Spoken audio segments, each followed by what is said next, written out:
Hello everyone. Today I'll be taking a look at the figure drawings that you guys submitted, and I wanted to give you guys a quick heads up for next month's homework or this month's homework.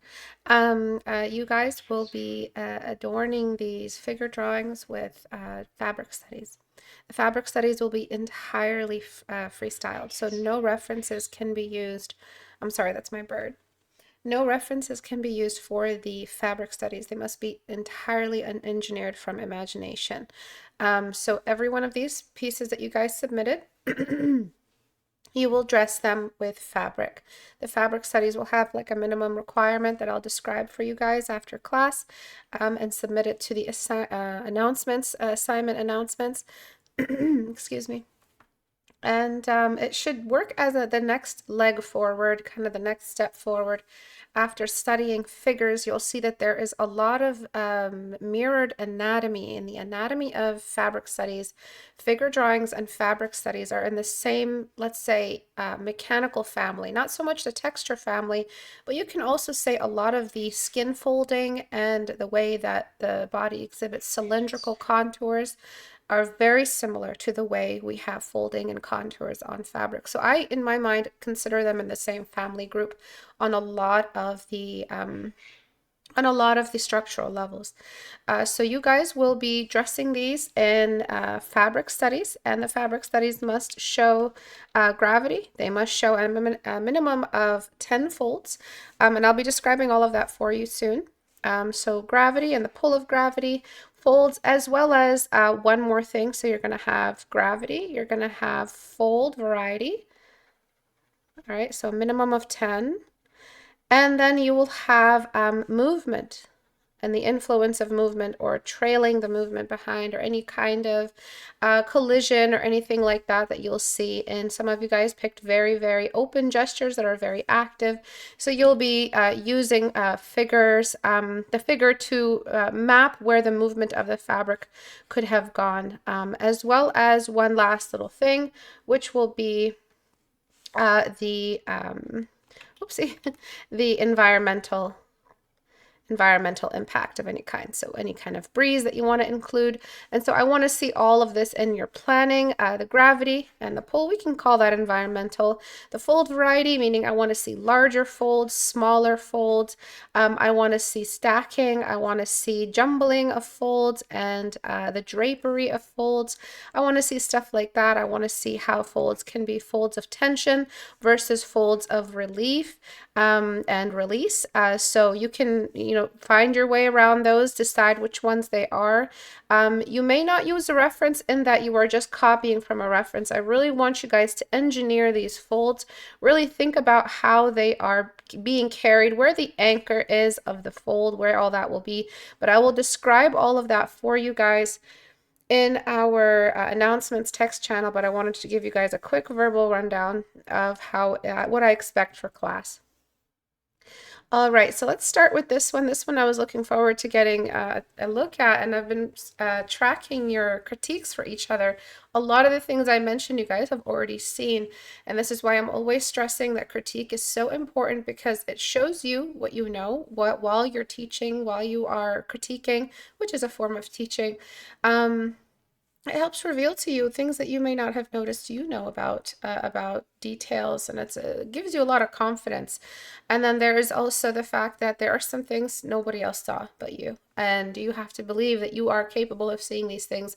No matter where your skill is on the spectrum, it doesn't matter. You just say what you see, and it's so important for you guys to get in that dialogue consistently.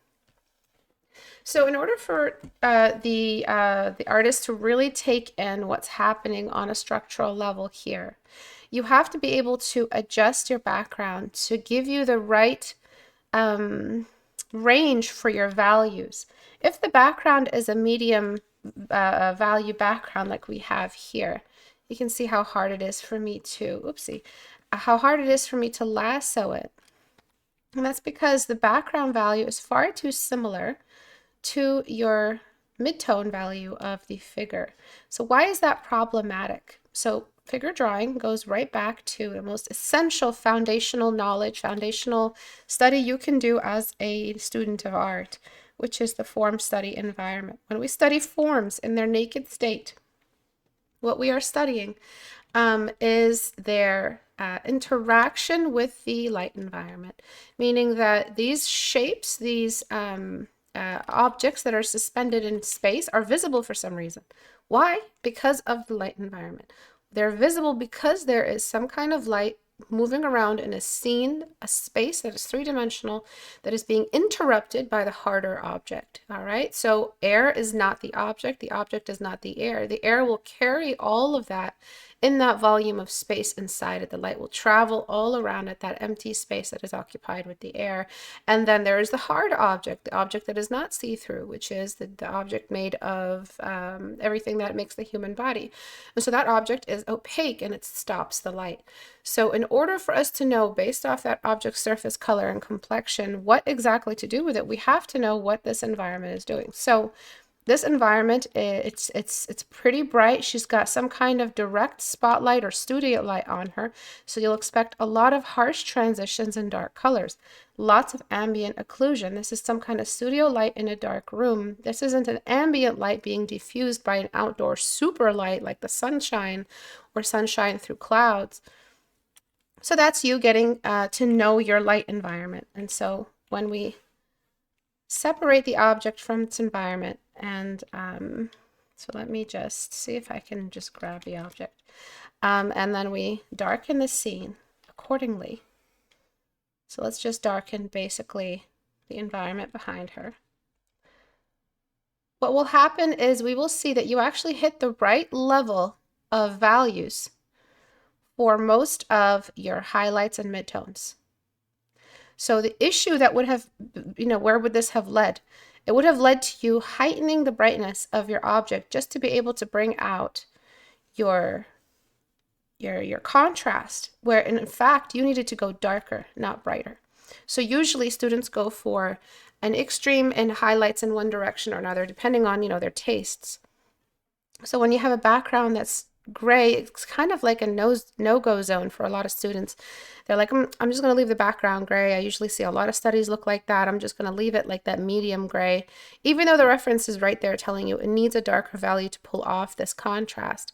And so brightening, over brightening, brighter backgrounds cause a brighter object, and you end up getting that milky, washed out look. So that is the diagnosis for this, is that your contrast was limiting your ability to access higher levels of contrast, or your lack of contrast. Your background was limiting your ability to capture higher levels of contrast.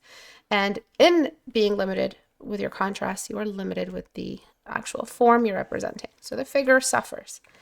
So what I'm going to do is I'm going to duplicate the layer and darken everything. All right, in this zone. So now we have 2 layers, and we can delete what we need only where we need it. This is a trick you guys seen me do before. And we're only pretty much going to delete where we don't need any shadow at all. And so now we're creating 2 zones, 2 worlds of value. So a big part of studying figures is knowing how much contrast do I use. Do I slowly move into it? Do I slowly gravitate towards it? Or do I use it all in one go? Do I go for the whole contrast spectrum right as I am putting in my blocking brush? All my essential blocks, do they address every last, use of black, pocket, ambient occlusion, crevice? Do I go ahead and apply all of my values there? So I'm only leaving behind the zones that I know are engulfed in that black. And so this is mapping.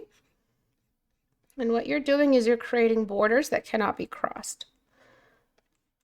And these borders are causing the lack of these borders is causing an overblending. So that would be the next issue that you did in your image, that you don't have that necessary sharpness you need in your separation between areas that can see the light and areas that cannot. And so what I'm doing is I'm showing you that this map, this entire borderland that I'm creating, should be in your mind's eye all the time. You should always be looking for that border where, you have the separation of those 2 worlds. And there will always be a separation of those 2 worlds in our 3 dimensions. The moment those 2 worlds are no longer separated, we can no longer see right? You have to understand kind of the laws of physics involved in this. So these are exactly the maps that we're, maybe not exactly because I can't really get into super detail, but this is the general mapping of what light can't see and can see in this image. And so you start to realize, mine was way too bright. You'll start to see that yours was not even coming close to what you needed to do to really represent that sharp studio light in a dark room. A dark room means a dark room means lights are fighting against the dark and they're not big enough to light the whole room, especially because that curtain is blocking out any light and the curtain is dark. So it's causing even less light movement because dark curtains suck in the light and they hog the light. They don't reflect it back. It's not like it was a white curtain. If it was a white curtain, we would have seen tons of reflected light coming in from the bottom, a lot less shadow on her leg, and that would have worked its way up. Maybe around the arm and the armpit it would have stayed a little bit dark since it's eclipsing completely. But all in all, we have to make sure that we know what our light environment is. So the light environment changes were two big changes. The background was darkened, and the object was darkened, leaving behind only what the light could actually see. So now that we have this, I'm going to soften all of these transitions. Now that we can trust that our border is true, now I can get a soft brush and create the cuts in between the light to be softer. So this is where students usually get stuck because as they blend, they lose that border. That border cannot be lost for any reason. Art, at the end of the day, is what the light can see and what the light can't see. Can't see. Sorry, I can't seem to be speaking right today. Can't seem to be speaking right. So what we have here now is a representation of the surface texture. We're slowly reintroducing the subject matter. Oh yeah, it's skin. We're painting skin. So now we need to paint softer, paint softly. Think about skin transitions. What kind of light can skin host as a texture? Well, it's pretty soft. It's well-rounded. Most of the time, it's made of almost like a very soft liquid at times. And so it's going to have a much more soft silhouette in comparison to rock, let's say. So I can safely use my soft brush to create these more gentle transitions, but the border is still the same. The border has not been damaged or erased or reverted or over blended or blended away or hover blended, right? You guys need to learn these terms. These are actual mistakes that can happen in your blending that damage the form, even if your intentions are, to keep your values. Sometimes bad techniques take over. And sometimes you live in your inner monologue and you kind of just keep blending or watching something and you just want to be in the act of blending than thoughtful blending. And this is thoughtful blending. And so now I'm going to do the next step. Obviously, nothing is this simple. So there's going to be a degree of darkness, so different neighborhoods of darkness in the dark world, so in the world of the shadows. So we have this thigh here is definitely inside the shadow of this light source, this part of the thigh, the upper thigh. It's not quite breached. We look at the reference, we can see where the light actually has a cast shadow. This thigh is casting a shadow on this thigh. There is a line here, right there. Do you guys see it? Let me just point it out. All right, so it's definitely not in the light, but it's definitely not in the complete shadow. It's something in between, but it's not a midtone. We wouldn't call this the midtone because it's still in the shadow. A midtone is something that you could say is still in the light source, but isn't getting extremely direct light, but it is not in a shadow. A midtone is something that is not in a shadow at all. It's not in the umbra of any kind of eclipsing object. Midtone is well within the light. It's just not in direct light. So this is still inside a shadow. It's literally got a cast shadow line. It's the shadow of the mass of this part of the thigh. So we have to look for these kind of second place shadow areas. For instance, this would be a gradual tone reaching into the belly button, and this isn't necessarily looking at the light, but it's still in the shadow. So you would call it a midtone shadow or a shadow midtone. Midtones inside the shadows that belong to the shadow world, not quite midtones per se. And so I'm going to drop my opacity down to 50 and delete with my soft brush. You can delete with your hard brush if you'd like. I just want to skip that extra step and find all those middle ground values. So there's some on her panty line because it's white. There's some all across the bra because it's white. So it's going to be kind of breaking the rules in certain areas. There's going to be, when I already added across the hip line, a lot across the thigh surface because light that travels over a not see-through but translucent globular surface is going to experience subsurface scattering. So right here, actually, it's a lot of subsurface scattering. In some areas, the light is so purely moving as a straight line through this area, it's actually gone through the skin and illuminated it from within. And so I'm finding all those extra levels, really keeping it dark where I really need it. And then I'm just going to blend away. So at this point, I could safely merge down my shadow layer. I will reduce its opacity just a touch because I know that the average is a little bit too dark so that I could have somewhere to climb to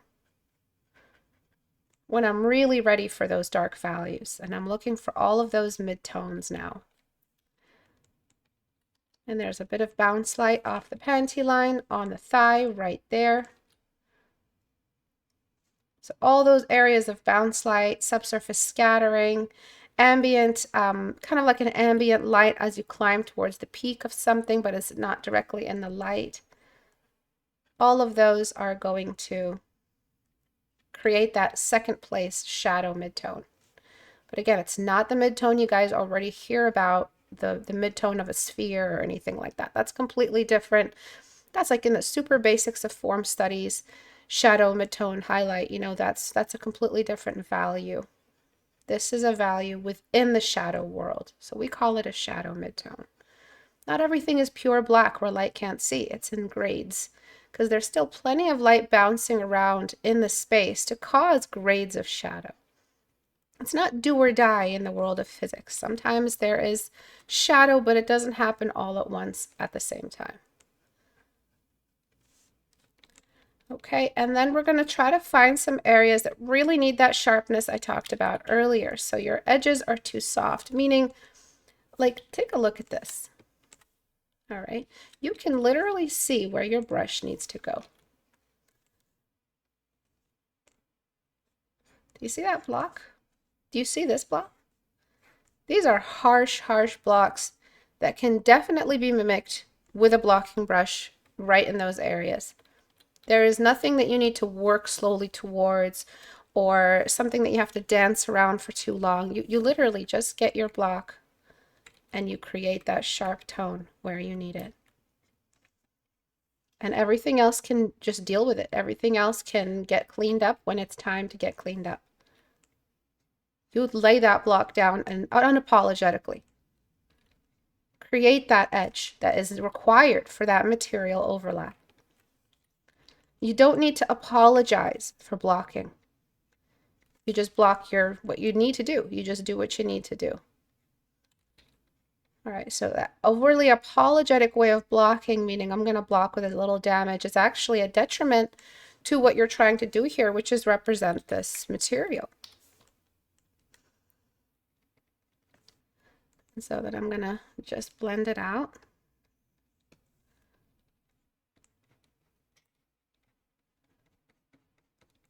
And then the hair will probably just come in on top of that. So, you know, there's a whole block here, including the hair and the armpit overlap and the shadow of the hair on the, we can ignore the hair for a little bit on top of the bra. And then this entire section right here, I wouldn't say it's dark and I wouldn't say it's a brighter midtone either. So something still well within the realm of shadow. And moving across the farthest part of the arm, this part of the arm is the part of the arm that, the part of the body that is directly facing the light, just like this armpit area. It is directly facing the light. So it's going to get tons and tons and tons of light.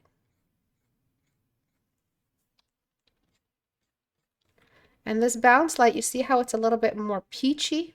Very, very peachy. That is either the light coming in from the back or the bounce light of the light on her backside, bouncing light back up, catching the color of the skin as it bounces back up onto her skin.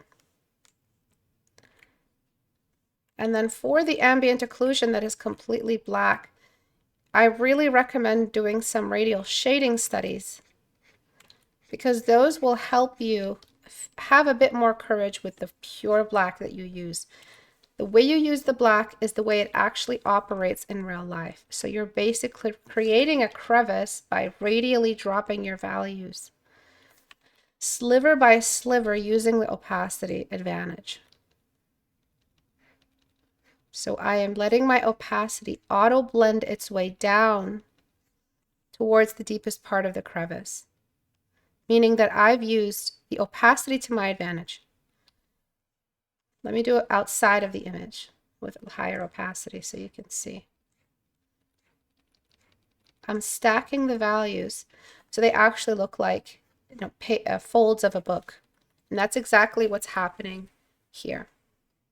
Right after you do that, there is some kind of editing required, meaning if there are like extra bumps or anything like that. But that's what's missing here and in the belly button. The belly button can also be done radially. 1, 2, 3, and I shrink my brush with open and closed square bracket to get it to actually auto blend its way into the crevice. And one half is in shadow and the other half is in light.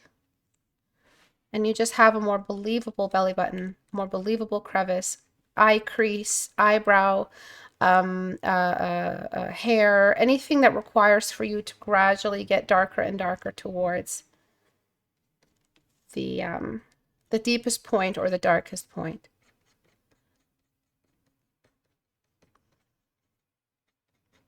Okay, and then there are a lot more pieces here to go over. There's a lot more to cover.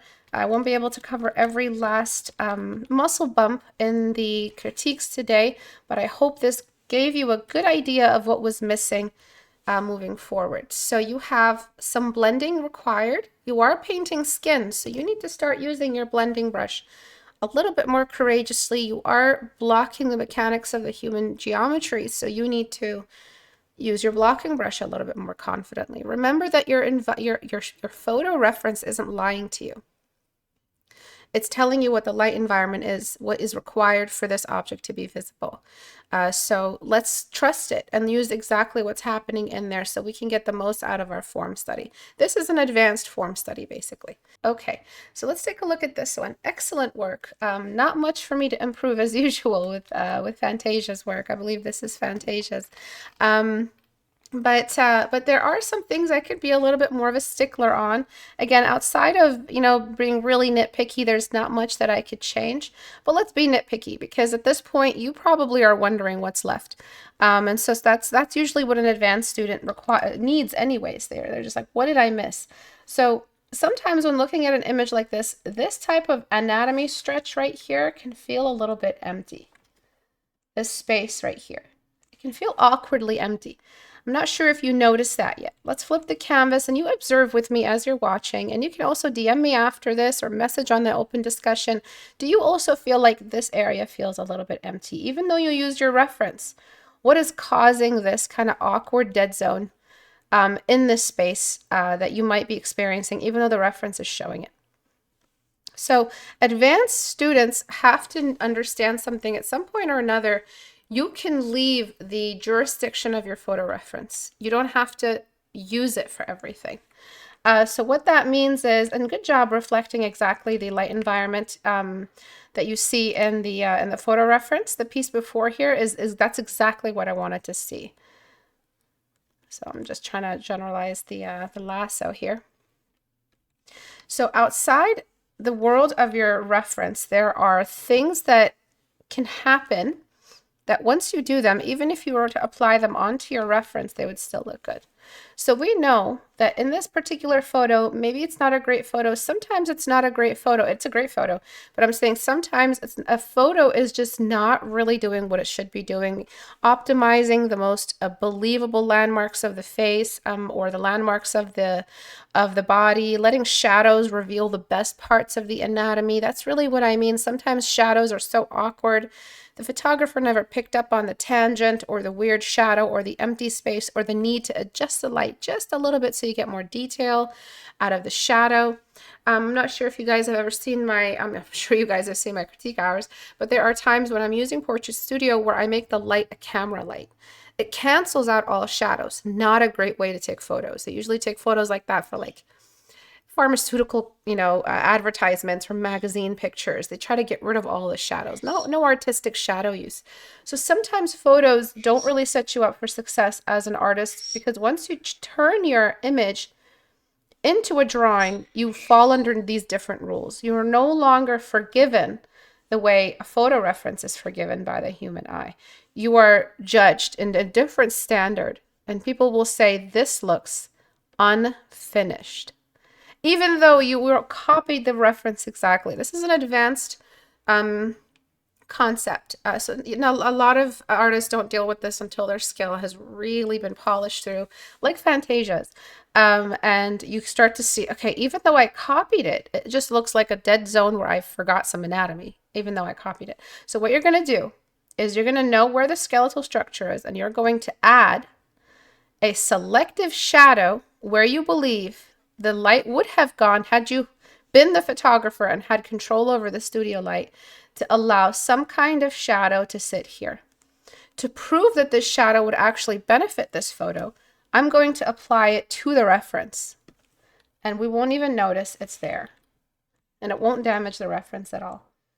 At some point or another, you have to make the rules moving forward. So we added this curve hook shadow here. Suddenly, we have a little bit more anatomy, even though we broke a law of physics. This is how artists can manipulate the rules of physics to promote more believable anatomy that's more artistic, anatomy that's more appealing. And by believable, I mean like show us the anatomy is there at the cost of borrowing a little bit from your accuracy points in the world of physics. You can see how advanced a subject this is, because whoa, like I'm here still trying to copy the rules of physics. I didn't know we could break them like this. And this is a classic example of learn the rules before you break them. This is what they mean on at least the advanced kind of fine art figure drawing platform, non-stylized. This is what they mean. It was not a flattering light to have on her, because it made her body feel a little bit more masculine. Nothing's wrong with that, but the masculinity will take over in the photo even more, even if that's not the intention. And so you kind of have to use a fake shadow on the rib cage to break that space. You took that big block and you cut it in half. Instead of it being one continuous awkward dead zone, empty space, you put a shadow in between, and that really pushed it forward. So that, I would say, is the most important thing to remember when you have passed that last mountain of intermediate and crossed over into advanced. You are now in the advanced world. You will find more and more and more annoying situations like this, where if I could just break that rule, you know what? I'm going to break that rule. And that happened to me as well. There was one day when I was streaming and I was drawing, and for the love of God, like I could not get the image to look right. I forget which portrait it was. And I was like, if I copy the reference perfectly, the eye looks like the reference. But something looks off in my recreation. I hate it. I wish that this reference had a shadow for the lower eyelid and a little bit of an extra shadow for the lashes. I was like, screw it. I'm just going to add my own shadows. And not just that, I'm going to go to my reference and change it and test out a whole new series of shadows on the eye. Maybe, I'm sure in the realm of possibility, I'm sure the shadow could have done this eventually. If the shadow was rocking or moving, or if it was some kind of light refraction of some kind, light moving, changes in the atmosphere, anything could explain why this shadow is just a little bit darker here. So I let myself kind of let go and just free fall, and the image started to look better. And that's when I finally understood that there is a certain distance photorealism can take you. And after that, it is all you. It is all your personal conviction and decisions, critical decisions made on the spot. That is really what's going to take you that extra mile. So that is what I feel like is missing here. Once you created it in yours, there was kind of an awkward disconnect between the rib cage and the hip. Continuation. There was an awkward continuation between the rib cage and the hip, which interrupted her feminine figure and caused a kind of an awkwardness here.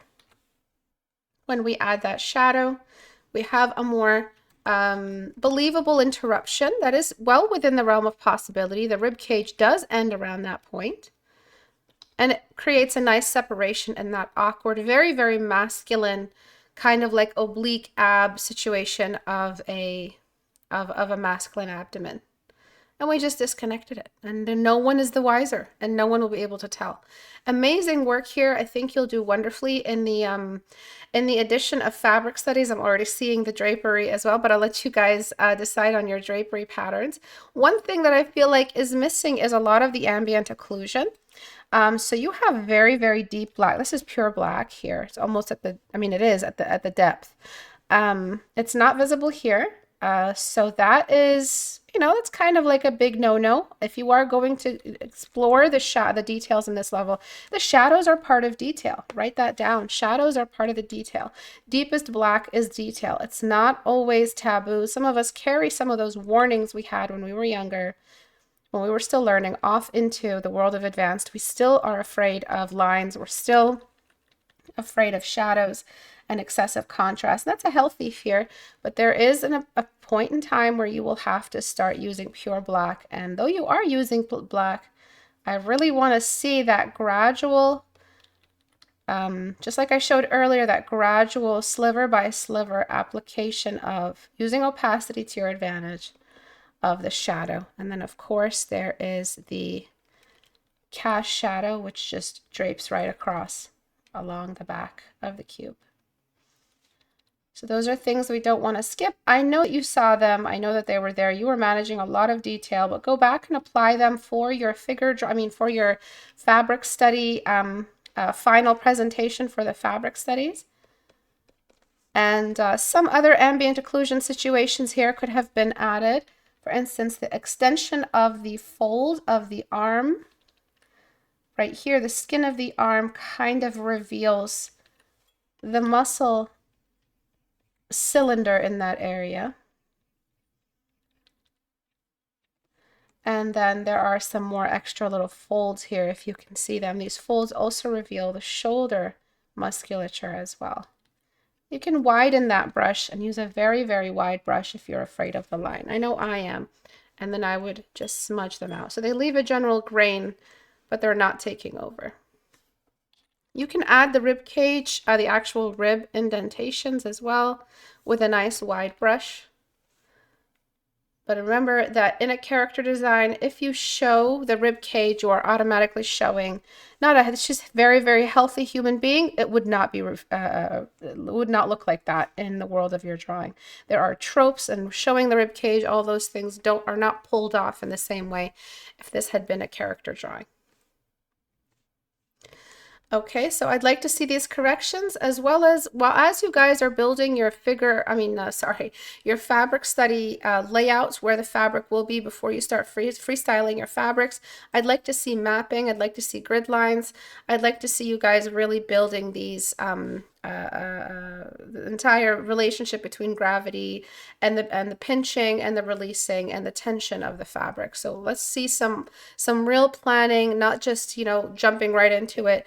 Let's think about what's holding up the fabric, where gravity is playing a role, and where the corners are of the tension, and how much of the weight is being held up.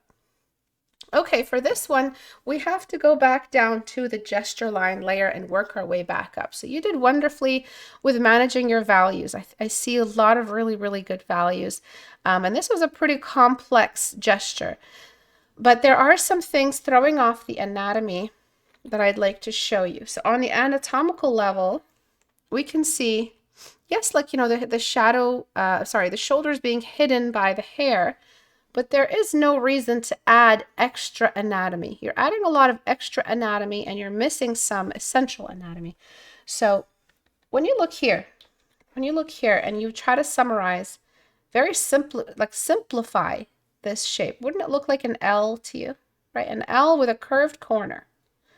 And we go to yours and we see an L with a sharp corner and it is not in the same angle. So that is how I use my liquefy. I find the simple shape, L tilted over, sliding down with a curved corner. That is all that I am repeating. If anyone ever wondered how I do my liquefy changes so quickly, that's my guiding tool. I find this simple shape and that's what keeps me on track while I am liquefying and not just jumping back and forth. Because as you jump back here, you lost information. You lost a lot of information as your eye darted back to your image. So working my way down, I'm going to find all of those simplified, quick changes that help me see the anatomy a lot easier. I see just a perfect triangle right here. If we look at yours, you really added anatomy you did not need to add. So we're not stylizing here. We're not quite stylizing in this assignment. This assignment is to test whether or not you're seeing what you need to be seeing when you look at a reference. This isn't the style assignment. This was about, you can involve some style, the style that you can't really help, the style that you may be exploring personally, but definitely not reinventing anatomy or trying to go for something very, very different from what we usually see. So we want to mimic as close as possible the anatomy we see in our references, because that goes all to our visual library where we can call on it when we need it. If we're not strict with what we're carrying back into our visual library, then we'll always summon pictures while we are freestyling and not using any kind of reference. We're just drawing from imagination. We're always going to summon inaccurate anatomy every time. That strictness starts somewhere, and it starts in your studies. And that's what I want you to take away from this apprenticeship, no matter how long you last here or how long you want to continue these types of dedicated studies. I want you to at least take away a reliable grouping of photo references in your mind that helps support whatever use you have for them. And so the hand is now a little bit enlarged, which is going to make a lot of sense in this change, because now we're letting the hand end at the upper bikini line, whereas before it was very, very supersized and ending at the lower bikini line. Let's just look at the reference. These are all proportion landmarks.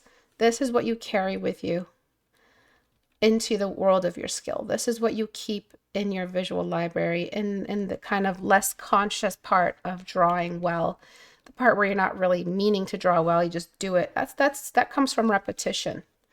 And so I'm going to build up and complete this triangle. So you can see a lot has been managed now. We've kind of turned the gravity on in the black hole on the center, and all the mass is moving inward now, back towards the center of mass. We haven't let things look like they're slowly floating away or gravitating away from the center body. Okay, so now that we did that, everything else seems to be put in place pretty well. I would say mostly you showed a body with fat that is not possible for its size. So you showed bumps and lumps that isn't necessarily visible. This is a lower body weight, I would say like 115 pounds, 120 pounds, 5'1" or 5'2", something like that. We're not going to see those bumps there that we would see with like a little bit more weight added to the frame. And you'll think about that a lot as you study figures, where weight goes when it is gained, and how to show it, especially on female figures, because it distributes very differently from male figures. And I'm just trying to show that the anatomy gets tighter, bonier, as it reaches the feet, gets straighter. We see a lot more straight lines, we see less curves. the more close to the feet we get. And we have to show that the foot is being flattened by gravity. It's flat. It's not slowly, like it's like you turned the gravity off in the body as well. And so nothing was really pulling in toward itself. And so again, any corrections I make today need to be made to your figure before you move on with your fabric studies. The fabric studies, the reason why I'm attaching them to this is so that the corrections after this homework really mean for something. They actually mean a big, big part of the process of completing the next homework. Corrections are a big thing. We've introduced critiquing each other into our curriculum. So corrections are the other half of critique. Critique and corrections are two sides of the same coin. There's no point in getting a critique if you're not going to immortalize that critique through a correction, especially if it's a valid critique. You know, if you guys are critiquing each other and it's something you really struggled with and this person just explained it well, you're going to see, wow, like I'm going to forget this if I don't apply this as a critique, as a correction, like right now. And that's what worked for me growing up while I was learning my skill. I was like, yeah, I'm getting these critiques. I need to go and make these changes because I keep forgetting anytime I draw, I'm forgetting the next time I draw. I'm forgetting where I made that mistake. Unless I go and do the correction, I'm really not going to remember it. I think, again, you added a little bit too much anatomy just over here, bump after bump after bump. You kind of averaged it into a general texture. Some textures, some contours are just contours. They're not textures. They just need to be treated as a contour.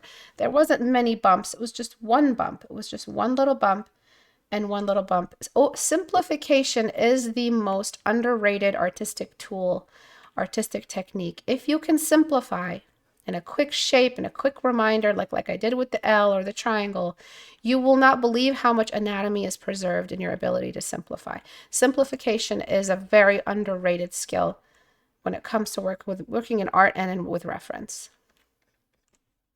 And so let's take a look at the before and after. See, all that extra anatomy really stopped you from knowing where the forms were. Like before, you had a bump up here, you know, an extra bump here, an extra bump here, an extra bump here. And so those are all extra grid lines. When you are rendering, how are you going to render? Every single one of these is now a new cylindrical body. When really we just had one cylinder, mostly with a little bump at the top, and another cylinder. So you can see this doesn't add quality to the work. It actually brings it down a little bit because it overcomplicated something that should have been geometrically very, very straightforward, treated very, very simply. As simply as an arm is a very simple two-cylinder subject. It's one of the easiest things to render because if you can render a cylinder, you can render an arm. The challenge of the arm is the challenge of the cylinder. It doesn't go further than that. Unlike, you know, breasts, where if you were to draw a breast, it's not the challenge of a sphere. The challenge of a sphere is very, very easy in comparison to the challenge of drawing breasts, which has gravity involved, a lot of downward movement. The lights at the top don't necessarily reflect the shadow at the bottom. It's kind of like a very fluid water balloon looking thing. The stomach, yeah, it's a cube, but it's not that simple at all. There's a lot more complication after that. You have an indentation and another external cube added for the fat of the stomach. And then you have all these extra little additions here and there for the side, and the indentation and the protrusion of the hip bone. But the arm is just the arm. It's literally just a cylinder. There's not a lot of extra stuff you have to worry about. Maybe the ball of the elbow and some folding here, but it's one of the more simple anatomical components to think about, and it's not really that big a deal. You know, you just study its complication doesn't go further than the cylinder. So that's kind of what I'm worried about. Your overcomplication of certain anatomy units are going to be preserved in your brain forever, especially when working with reference. And this is what the critique is for, to rein you back in. You can be stylized where there is fat. You can make fat a little bit more of a artistic expression when it comes to the fat of the thigh or the stomach or even the breast shape. But when it comes to the arms, which are very, very close to the bone, you really don't need to freestyle that much. All right, make sure these changes are fixed before you start bringing in your fabric studies. Okay, moving on. So excellent work with your form study. I was watching you slowly make the changes and bring it in piece by piece. It was really refreshing to see that kind of response to critique. Excellent work.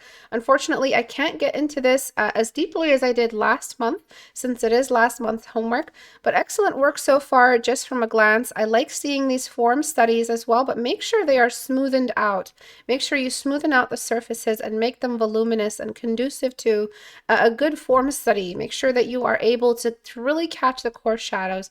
The light that you have here isn't optimal. Make sure you're using some kind of lamp so that you can get really, really obvious shadows, and put some reflectors nearby to diffuse those deeper shadows. So let's take a look at your figure study. I'll just crop it for focus.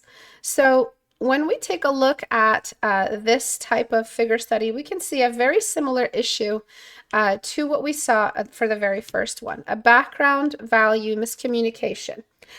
So the background value is very bright. And in order to create the same contrast, a student might end up overdoing the contrast in certain other ways or overblending in order to catch up to that same contrast. But it's a hidden, sneaky thing. When you have the wrong background value, you end up not noticing it. You don't really notice it the same way you would notice something on the body. And so this is a really, really big lesson today on making sure that you guys have the right background value. When we make the background value similar to what we see in the reference, we can see there wasn't much left for the contrast. We didn't need to go too much darker or much lighter. What did we need to do though? So let me preserve my lasso in case I lose it. So we needed to, let me get my pen. Okay. Right here, we see a very, very obvious square. So you guys have seen what my technique is. I find the simple shape. I literally find basic shapes everywhere and then just try to bring them back. If I brought this cube, this square back, this rectangle, do you have it here? Right? You don't have it. Not in the same border, not in the same respect. This isn't just here because this is an odd off chance possibility of the way shadows could possibly add up in an image. It's kind of like a unique formation of shadows. Nothing is unique about this shadow. This is the standard cylindrical shadow in direct light. The cylinder is rectangular. A cylinder perfectly level with the camera is just a rectangle, and its shadow from perfectly orthographic top-down light is also perfectly level. It looks like another rectangle. This is not a unique occurrence of form and light, flesh and light. It's just the cylinder of the arm. So looking at the form studies that you did earlier and looking at this, you know where a cube's form study shadow is. You know where a cylinder's form study shadow is. So these kinds of studies, especially the fabric studies that you're going to be doing, let's drape some simple fabric shapes here. These are all cylindrical as well. So there will be a time when every artist must turn flat objects into three-dimensional objects. And then from there is the next challenge, the next tier of your mastery, which is bringing these simple objects back into the subject of study. So you went from subject to object back to subject. This final transition back to subject is the difficulty. That is where we're going to see a lot of resistance because, again, we sometimes we just hover render. We just paint. And we don't really paint with intention. We just kind of just put brush strokes down, hoping things are good. Blend, zoom out, tilt our head side to side, go back in. Raise your hand if you paint like this. right? You're just kind of hoping it adds up because you know you have artistic skill and you're kind of general idea. So I know there's more shadows down here than up here. And so this psychology, I remember it. I remember being in this type of mindset very, very, very well. I'm just going to add more shadow here. And so what this ends up creating is an abstraction of the original image, not a representation. This is representational art that you've been assigned, meaning try to copy what you see. Try to copy the rules of physics. Try to copy the rules of light. Try to copy the rules of anatomy, gravity, all of those things. We need to see them. So this very, very simple shadow with a very, very simple border that gave you a very simple message is missing. So that would be where my concern is raised. And the irony, and I really want you to focus on this part, the irony is that it was the most simple application ever. It just took the confidence of an edge and the guidance of a cube or cylinder. Okay, so that is the final test. The final test is, can you keep it simple? Can you bring in all your skill and resist your inner hover renderer? Can you keep it simple? Really, that's what masters do best, is they just know how to simplify things. Okay, so where else have you done this? All around the body. Again, we see light, dark, light. This is another one of my tricks that makes it super easy for me to bring information back from the reference. Find a pattern, find a shape, find a line that looks a certain way. One of the biggest changes in my skill was just this: light, dark, light. How does it start? It starts light, gets dark, gets light, gets slightly dark again. I literally closed my eyes. I couldn't even close my eyes doing it. Light, okay, dark, light again, and then just slightly dark. It's already dark enough. And I just do that. I have not looked at the reference yet. I'm just copying the light, dark, light verbal pattern I picked up from the image. I just took a glance over. It gets pinched. The lower we go, you guys are getting a play-by-play of exactly how I render. And it hasn't failed me yet. But you're my apprentices, so I want you guys to pick up my habits, the good ones anyway. And I want you guys to know that there are learning tools I am using. I'm not here doing this by nature. Like, I learned some techniques in order to do this properly. You guys can do it too. So that's all that's happening in my brain. Like, I actually hear a voice going light, dark, light, light, dark, light. And that's how I know what my blocking brush should do. And then in having the light, dark, light monologue in my brain, I know that I could work with a pretty hard, heavy brush. You know, I could be a little heavy-handed with it, more confident with it. And this is blocking. This is what you do when you block. And then you zoom out, you see maybe a little bit less bright here because there's the shadow of the breast.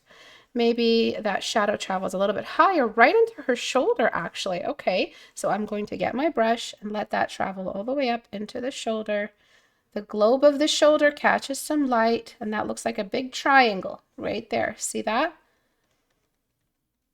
Anyone who has tutorials who is overcomplicating this process, they're just not doing you a favor.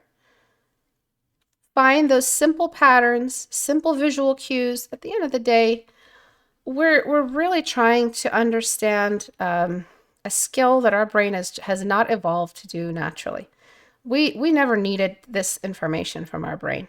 So that's why the simple tools, you know, we just needed to know when we were hungry, when not to get killed. If it's raining, go hide. Like, you know what I mean? Like, we didn't need this much detail from our brain for a very, very long time. And then we just started needing it when we were creating really complex art. You go look through history and the Egyptian Empire and the Roman Empire, and suddenly we were asking our brains for really, really deep muscular detail for sculptures. And then it took a lot of skill, and then the artists who actually achieved it were celebrated. And so it was really, really tough skill to slowly develop because our brain naturally resists it. So believe me when I tell you, those simplifying quick tricks. Find the shape, find the verbal pattern, find any kind of pattern that helps you transfer this information back. I promise it will not fail you. And so I'm finding all of these shapes, these lines, these giveaways, section by section. I'm finding the cubes. These are cubes here. You can also interpret these as triangles, trapezoids, and that is what's helping me block my way around this extensive anatomy. And then also make sure that you are not suddenly popping that belly button right in. It doesn't make any sense. Do it gradually. There's also a big block. Look at that big block. I'll use red. It's just a big rectangular block, just like that, of shadow. So what I'm going to do is I'm going to use any local value, and I'm just going to create this block that extends right from under the right breast and down into the lower pelvic area. And then gradually, radially, introduce that belly button shadow. Don't just plop it in there, just like a quick dot. And then I'm going to have a little bit of a highlight right underneath the belly button. So it would do more for you not to copy exactly what's happening in her belly button because she's interrupted the values with a piercing. And so you're going to have trouble kind of finding exactly what's happening on these values. But usually we have a little bit of highlight right under the belly button and a lot of radial shading as we get into the darker part of the belly button. The belly button is a focal point of the female body torso area. It kind of just sums everything up together. It's the only point of contrast for a while before you get to the chest or collarbones or the crotch area. And again, like we saw earlier, those empty zones can look very awkward. Make sure the fold is revealing the cylinder of the torso. See how this fold reveals that cylinder of the lower pelvic area. So make sure that the fold is pointing down instead of pointing up. For the thighs, it's light, dark, light, but then it kind of just all gets blended towards the bottom. So I'm going to block with my soft brush. Light, dark, and then I'm going to use that mid-tone light. There isn't this big highlight on the thigh at all. It's just a mid-tone. But then there is some light right there where the shadow of her arm lets the light through. And then this whole area gets blended together. So the majority of that dark line of the second dark, light, dark pattern kind of just gets blended away.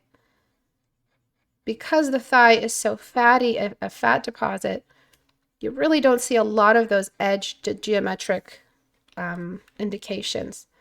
They're being padded by the fat, which is why you must know your cylinders as much as you know your cubes. There is no one shape more important than the other. The only reason the cube is glorified is because the cube has a very obvious representation of the three dimensions we live in, right? Like X, Y, Z. So that's why we call upon the cube and summon the cube's power a little bit more as artists. But the cylinder is as much representative of the cube as any other shape. Okay, and so this light, dark, light, we can see it everywhere. We can see the shadow here appearing. You saw it as well. But you have to make sure everything under a shadow kind of gets smoothed out. I just saw Tara's post. Thank God I caught it before the critique was over. I just see the message now. Yes, all homework should be submitted to the submission wall so that I don't miss it. Good thing I checked. And now I'm just going to show another thing. So for this, you see how I really want you to pay attention because it's hard to show it. You see this bend? This is kind of like the bend of a cube. You see how this is the front of the cube, this is the back of the cube. So the average values, the average edge, everything is softer on that dark side of the cube. Everything is softer. Nothing really gets to be sharp because it's not facing the light anymore. So it won't kill you to just get a big brush and just average out all those values. Look at the navigator. It likes that change. Sometimes smudging with a large brush is really helpful, but very softly. Don't overdo it. Very softly. You won't even see it in the first couple brush strokes. Let it build up. And then now, just to make sure, for good measure, I'm going to make the front of both thighs a little brighter. So now it looks like there is a real separation between the front of the legs and the side of the legs. And now I'm going to interrupt them and create that mid-tone, which is the knees. They're like these globular things that interrupt that harsh edge. So this really helps you build those separations between light and shadow that I showed you guys earlier. Every last one of you guys should watch the first critique, because that first critique sets up the whole idea we have here today, which is there's what the light can't see and what the light can see. And this is how you become amazing artists, by thinking about the light source. At all times, all day, I think about light. And that's our motto here in the world of art. That's what the hair that you draw is. That's what the fabric that you draw is. It's just light. Light on material, what light can't see and can see with our little globes in our eye sockets. And it makes you wonder, our eyes evolved to see a certain type of detail. What if we evolved out of seeing other types of detail? That'd be really cool to look at. What if there are other details on the human body we'll never be able to see because we never needed to see them? The brain never needed to know them to keep us surviving. And that is a really, really cool concept to think about. Okay, so let's take a look at the before and after. Like, what if we all have tattoos we don't see? You know, not tattoos, like coloring or some kind of, you know, like mixed coloring. I'm just gonna stop. I'm being nonsensical. So you can see before, after, before, after. So you have more clarity in the movement of shadow, more consistency in the movement of shadow. We're slowly building our way towards a more realistic representation of light behavior. And it all starts with that background value, and it starts with what the light can see and can't see. And it started with that for you, particularly with this arm right here. The light cannot see the farthest part of the cylinder. It sees the front part of the cylinder, and this little lesson you have on the cylinder extends everywhere else into all other things, and it always goes back to the vector line that starts like a vanishing point from the light source. Can the light see this? Yes. Can the light see that? No. And you think about that everywhere else on the body. Any other secondary light sources are all like vanishing points and reveal to you where the direction of the light source is. Okay, I hope this was helpful. If you guys want your corrected versions, let me know. I have been saving them so that you guys can use them for your corrections. Okay, moving on. You guys can see why I could not take double homework this month. I really have a lot of pieces to go through. So let me see if this is something I have looked at. Oh no, this is the second version. One of you guys used both, right? Well, there was a set where, yes, two homeworks use the same reference. So let's take a break from that reference and move on to something else. So the community corrected version and the first version, great job responding to your critique, because you can see how one of these is thinking about the cylinder and one of these is not. So this one is thinking about this one is. You can see how one half is generally brighter and the other half is generally darker. And so there is an overlapping cylindrical but flattened cylinder to the torso. It's kind of like a flattened cylinder. You took the full globular cylinder and just squished it down until it became a flattened cylinder. And that would be the final geometric origin shape we would use for a front view, at least, male torso, because we don't have to think about the breasts. Obviously, there's a lot of cubes still visible, so it's a very cubey cylinder if we were to lay it on its side like a slab of clay. Just like that.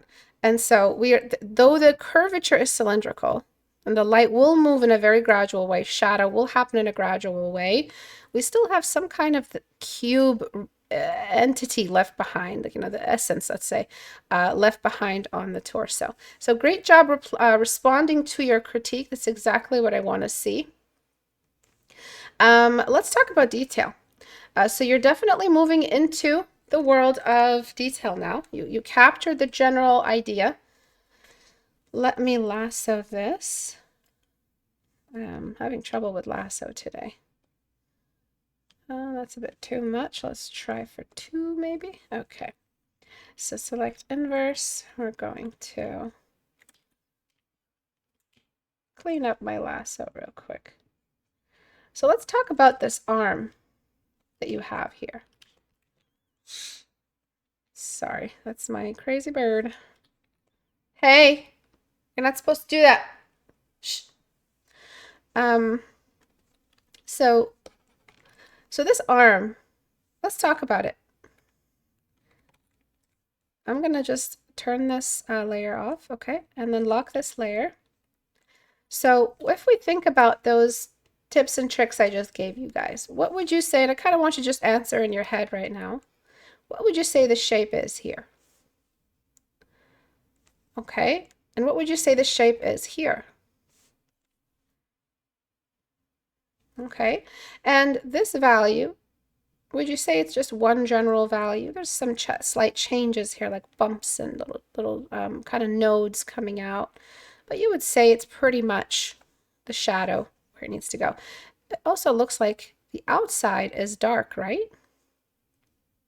Okay, so let's trust the reference. Let's see what the reference, let's just do exactly what it did. Let's trust it completely, blindly trusting the reference. Where this pectoral emerges into the deltoid, we are going to have a triangle appear. I don't want to go darker than you already did by too much, so I'm going to start off by making that lock shape. Lock. See that square? I'm literally just drawing that square right over here. I'm grabbing a local value, it's kind of like a mid-tony value, increasing the size of the brush accordingly, and I'm just going to block it in. There's no way I could be making a mistake because this reference has a very rectangular block right there in front of me. And then I'm going to go slightly darker, but very carefully. And I'm going to find that triangular shadow with more conviction. It connects right into the pectoral with a harsh line. Connects right into it. I'm making it a little bit lighter because I can see that bounce light. I can always add in the terminator on top. I just want to establish that bounce light first. Or not bounce light, the shape, the edge. Okay, and then I see that triangle I showed you earlier. So I'm just going to copy exactly what's there. This is the beauty of blocking. It looks super simple to you, zoomed in, because you did it. And almost always when we do the thing right, we think we just automatically, for some reason, we think we did it wrong just because we did it. We zoom out, we compare just this little zone to this zone. Everything is right where it should be. Right, right, right, right. So what's holding back the read? We haven't blended yet. It's still blocking. Just because you haven't blended, don't panic and stop and just completely abandon the blocking and then start blending, because that's how you're going to just completely throw away the lesson. You have to slow down. And you're just going to advance this shadow where it needs to go. And I know that there is an outline, illusory outline shadow just here. And this outline shadow extends all the way to the forearm. It's just the nature of the way the core shadow is starting behind the body. They position the light to create that kind of direct light look.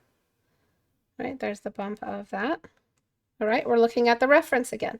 Now we can see the cylindrical bump of that big lumpy muscle right there, the bicep. Okay, and then we're just going to carry that in. And then it's going to connect. There's like a little connection here before we get to the triceps. There's like a little cut there. And so now we have this really, and then there's a lot of little veiny areas. If those areas are in the way, they're blocking you from seeing the reference, blend them out in the reference. I'm not sure if, yes. So blend them out in the reference, get them out of the way. If they're confusing you, blend them out. I tell all my students, blend out the confusing detail if it's in the way, because it's going to make you stop and add it. It's just how tempting it is. It's very tempting. All right, so see these changes here? They all look pretty alien compared to where maybe you usually draw, or they're going to look very weird. Now we're going to do the magic, but this is why I'm afraid of calling it the magic, because it really is the magic, but students tend to rush into it. They really want to get into the fun blending, but don't rush it, because there's no good blending without a good bed of blocks. So now I'm blending, and as I blend, the body will emerge, because this is how object turns back into subject. Do you guys see this? Remember that pattern that I talked about earlier? We turn subject to object so we can study the form, and then we go back into the bodies by turning object back into subject. We hijack our minds, hijack our line dependence by turning subject into object, and then we reintroduce ourselves to the world of anatomy by turning that object, the cube, back into the subject, the body. All right? So after blending, suddenly we have a more believable image. There is, of course, more steps to this, but I want to believe that you're going to get to this level. Like, I want to know that you're getting into that before you move into the next step. The next step, obviously, are the highlights, and the highlights are very straightforward. They just pile up like a sand pile. You're at the beach, you're holding a bunch of sand in your hand, and you're letting it fall into a little pile under your hand. It becomes a little mound, right? And so we slowly build up our values to represent the mound of the volume underneath. So we can see a little bit of an evolution of value here. And we can exaggerate it. I mean, if we went in and exaggerated it on the original reference, it would still look accurate because we're still copying the original contour. We haven't exited the anatomy. Look at how much extra value I just added to his arm. Are we the wiser? Is anybody the wiser? Literally nobody would be able to know this outside of us and anyone who's watching. All right. So you are still well within the realm of possibility if you exaggerated some of the anatomy of the cylinder a little bit more. And now you can do some detail. You can sharpen a little bit. You can add some rotational values here as the body rotates away from the from the light source. It starts to get a little bit darker. So there's like this, again, illusory line. It's not a line because I don't want you guys to think about lines as acceptable, but lines kind of appear sometimes on their own in the world of art. And then we see this little like horn of light. Again, I'm just going to get my pencil brush. I'm literally just going to draw a horn. I'm going to trust my reference. I'm drawing a literal horn right on top. I don't care. I don't care what was underneath. I couldn't care less because I'm trusting my reference. And right around that horn is a little shadow. And then I look back and realize, oh, that makes a lot of sense because now this shadow combines with the entire pectoral muscle. So that makes a lot of sense, actually. So then I can just blend everything back into subject. And this is applicable everywhere. Everywhere you go, anytime you're going to do art, this is the technique you need. Trust the reference, find the shapes, remember the core shadows, remember the geometric volumes underneath. So I feel like personally you did amazing painting this full body here. I feel like you did great. You took on a very difficult challenge, but I think it's kind of maybe asking too much at the moment because when I look at the details, not a lot of detail is making it through. So not a lot of detail. Most of it has been averaged out. Feels like you're kind of still struggling with some of the form study aspects. So let's break things down. I want you to finish this. I want you to reply to this critique by doing your correction, submitting it to the correction text channel before you even start your next homework, which is the fabric drapery on top of this, I want you to really spend time evolving all of these elements for me, all of the features, the extremities, all of the joints, all of the limbs. I would like for you to complete them for me, okay? So most of the response homework is really important because that's how the apprenticeship caters to you. The response homework is a direct artifact of the customization here. So that's the point here. That's what you're getting out of apprenticeship, is this customized directional homework that you need. So really spend your time evolving the detail and learn to trust your reference. Really learn to have faith in it. It is not lying to you. It's not asking you to interpret it or stylize it. It is just asking you to see it. Just observe it as it is. And now you can see the arm has as much detail as we have any business needing as the visual artists, right? I mean, there's so much more to add. If this had been a Magic the Gathering card and it's like, you know, he's got his staff and he's got his fabric and he's got his horns and his helmet. This is as much as we needed because there were all these other focal elements that are going to be included in the final use of this information as an illustration. This is not just to draw naked men. We're not just here just drawing naked bodies. We're here learning how to draw a body so that we can be illustrators. So this is the point, is that the illustration is not going to need you to have every last detail. We're not trying to learn how to do photorealism. In fact, photorealism weighs down an illustration a lot. And we're not here trying to overwhelm the focal point, because there are rules in the illustration, the world of illustrating, that we must follow. So this is as much as you needed. This is a good goalpost for you. This is as much detail. I don't need every little vein of the arm. I don't need every little scruff and scar. I just want to see the essential detail. Let's take a look at the before and after.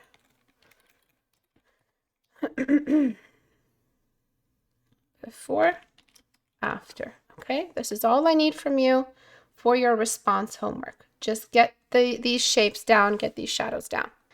Okay, so moving on to this figure. We've seen it already, so we should give us, you know, a good seasoned look into it. We understand all of the things that make or break this figure. We can see that the cylinder here is really well preserved, so amazing job overall. How much further can you push it? You're kind of nearing the end of your intermediate stage, moving into a more advanced or later intermediate doorway. So what's really holding you back? So I would say it's very similar in the start of the last critique for this image, which is the background value.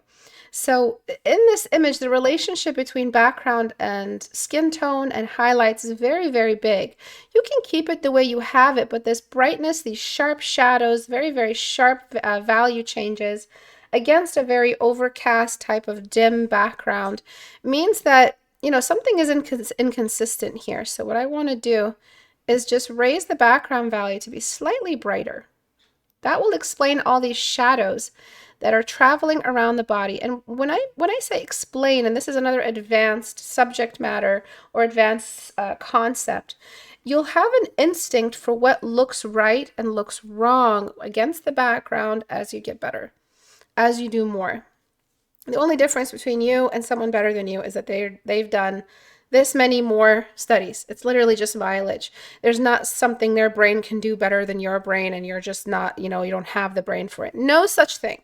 Every human brain can perform at the same level given enough practice and exposure and experience. I've never seen any like consistency in that way in my 10 years of teaching. So between this artist who used this reference and the same other artist who used this reference for today, the Apprentices, the difference is just mileage. They've drawn more than you. That's the only difference. So they are aware that they can trust and rely on the edges here. They can rely on all of this. And eventually they too will build that instinct. And the reason why I'm seeing the importance of that background is because one, the reference is proving it. And then two, it's instinctively, when you see sharp values, direct light like this, coming from a certain angle. You know that the shadow is going to be sharper. You know you're going to have very, very clear shadows here. They are using reflectors in this scene. So they've left very, very little room for, you know, that really averaged out gray, softened transition. So I think your change really requires you to have a a brighter background because the shadows are not softer. So I will try to clean up my lasso here as much as I can. The lasso is not being good today for some reason. The lasso of truth. And so I am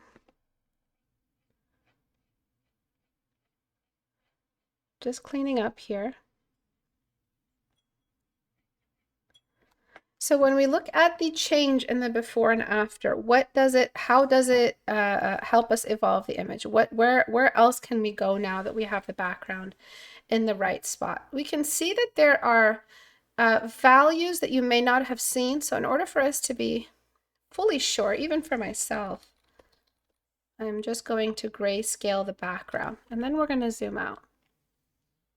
So some of the deepest blacks around the lower part of the legs are missing.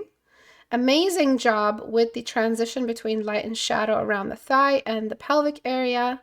A little bit of extra shadow is needed there on the far arm or the closer arm. And we can see some transition is needed just here around the breast.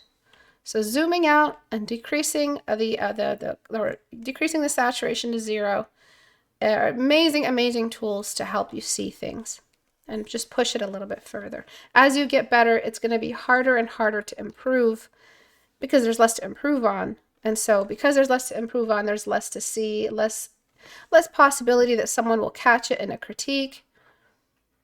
And but still, get critiques from all kinds of levels. You never know what a beginner can see compared to you. So there are beginners that have blown me away because what they can see, I just hit myself. I'm like, how did I not see that? It shows what I know. And so always give it a chance. But there are some things that, you know, even masters find them hard to see because everything else is hiding so perfectly behind great brush strokes and good contrast. But this little thing, this little trick, zooming out all the way, will show us that there is a missing triangle shadow just there on the breast. You might have had it before and it just got blended away. And it really is an important part of the volume of the breasts to have that triangular shadow. There are the interruptions of the rib cage. You can always include those or exclude those. Remember, there's only so much detail you need for the illustration platform. You really don't need that much at the end of the day. All right, so you can see before and after, your values make a lot more sense. The terminator line is making a lot more sense because all that bounce light is coming from somewhere and that really, really bright environment is now explaining it. I would say that the thigh here, on average, is brighter at the top than it is at the bottom. So even though, yes, it's dark, and it's part of that cube I showed you earlier, that the lower half of the leg is darker than the upper half.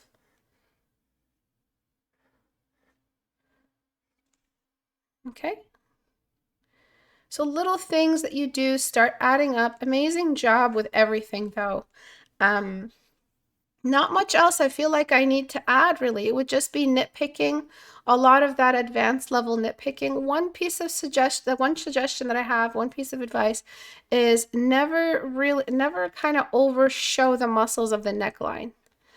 The neckline is a huge age signature, huge. In fact, it's like the biggest, one of the biggest age surgeries that you get, or you know, in the world of plastic surgery. The neck lifts, neck tucks, all of those things are really, really big in surgery because though your face can be all great and use great skincare, the neck is just really revealing a lot in age. So that's not accidental.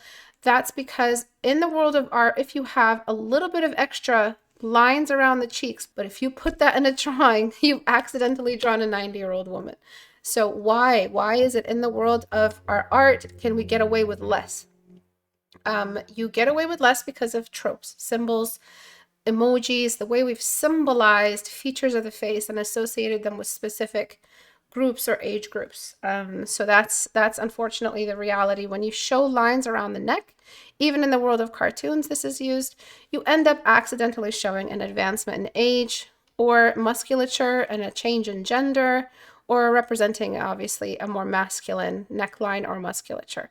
But then you know exactly where to go if you wanted to add age or musculature or gender or androgyny or masculinity or androgyny. And so I'm just adding even a slight age change between 20 and 30 is hard to depict in cartooning without accidentally representing a character that is 60 years old or 80 years old or 90 years old. You got to be very, very careful with those things. That's just a small little addition. Careful with the contrast around the neck or any other age signatures around the face and body. You don't get away with them as easily as you do in photos. I would say you can push the contrast. You can cheat a little bit, just like we did earlier with the arm, the muscular male arm. You can start to push some of this contrast. In fact, it's actually exactly where it is in the photo, but you can push it even more on the photo. You can paint right on the photo and show some more direct light if you can. And then this far arm isn't necessarily lit up, but the top of the neckline might be a little bit more lit up. And then the bounce line under the breast. I would be careful with the lower breast area since it's really not that lit up. There should be some continuation of that core shadow with a little bit more fidelity. And before, after, slight things as you get better in art. The things that save you are the slight changes. Okay, moving on. The fabric studies that you guys are going to be adding to your figure studies, I can already kind of see what you guys are going to decide. It's going to be really great. I'm going to let you guys, I'm trying not to draw them on top just so you guys can kind of go in with your own creativity. Okay, so moving on to this one. So we have another example of, amazing job, by the way, amazing job. So we have another example of collarbone that's a little bit overdone. For female characters, you really want to avoid it in a drawing. Always soften it just a little bit extra, blur out the edges, reduce the contrast. You don't want to do more than the reference ever, especially that. And you also don't want to do as much as is happening in the reference. You always want to pull a little bit more toward the softer transitions, even if the chest is a little bit bonier. Those are the areas that are dead giveaways for age. And so I can see that you have less soft transitions than even the reference. And we want to be even softer than the reference. So we don't want to be more harsh than the reference. We want to go even lower. So what I'm doing here is I'm softening all the edges around the breast line. And when we zoom out, we can see there's almost no difference between the two. If it's a matter of preserving your brushstrokes so your brushstrokes look a little bit more artistic, that's different. But there's a lot of jitter here. I don't feel like these are intentional. These like jittery areas, I see a lot of jitter in your lines. Even if this was painterly, the painterly brushstroke should have been soft and quick to represent that sort of slick surface area of the upper arm. So these jittery brushstrokes show a recursive painting process, and that is easy for me to pick up since I can see it through a lot of students, a lot of different levels. And so that jittery sort of transition between Terminator and direct light shows a more guesswork under, hidden behind the curtains. There is a little bit of guesswork. And so I want to see those smooth transitions that we can see between the Terminator and the direct light, because that's what matters. That's the texture we're talking about. If you were painting a leaf, if you were painting a rock, you would have a specific type of texture, right, to represent for that texture, or a specific type of transition between light and shadow. So if that's what you're doing for those textures, the skin of the surface of the skin of the body should be treated with its own specific textural requirements. And these are the textural requirements. There are some jitters here, but those are porous jitters. Those are subsurface jitters. We wouldn't really call them some kind of like the jitters we would see on a pile of sand or a patch of soil. So we want to see softer transitions. For the more advanced pieces that are really nearing advanced level or really super late intermediate, these are the strictnesses that I would have and I would warn against. Be very, very deliberate with the texture you're representing on these surfaces. For instance, just here around the breast, there is this outline of softer transitional value.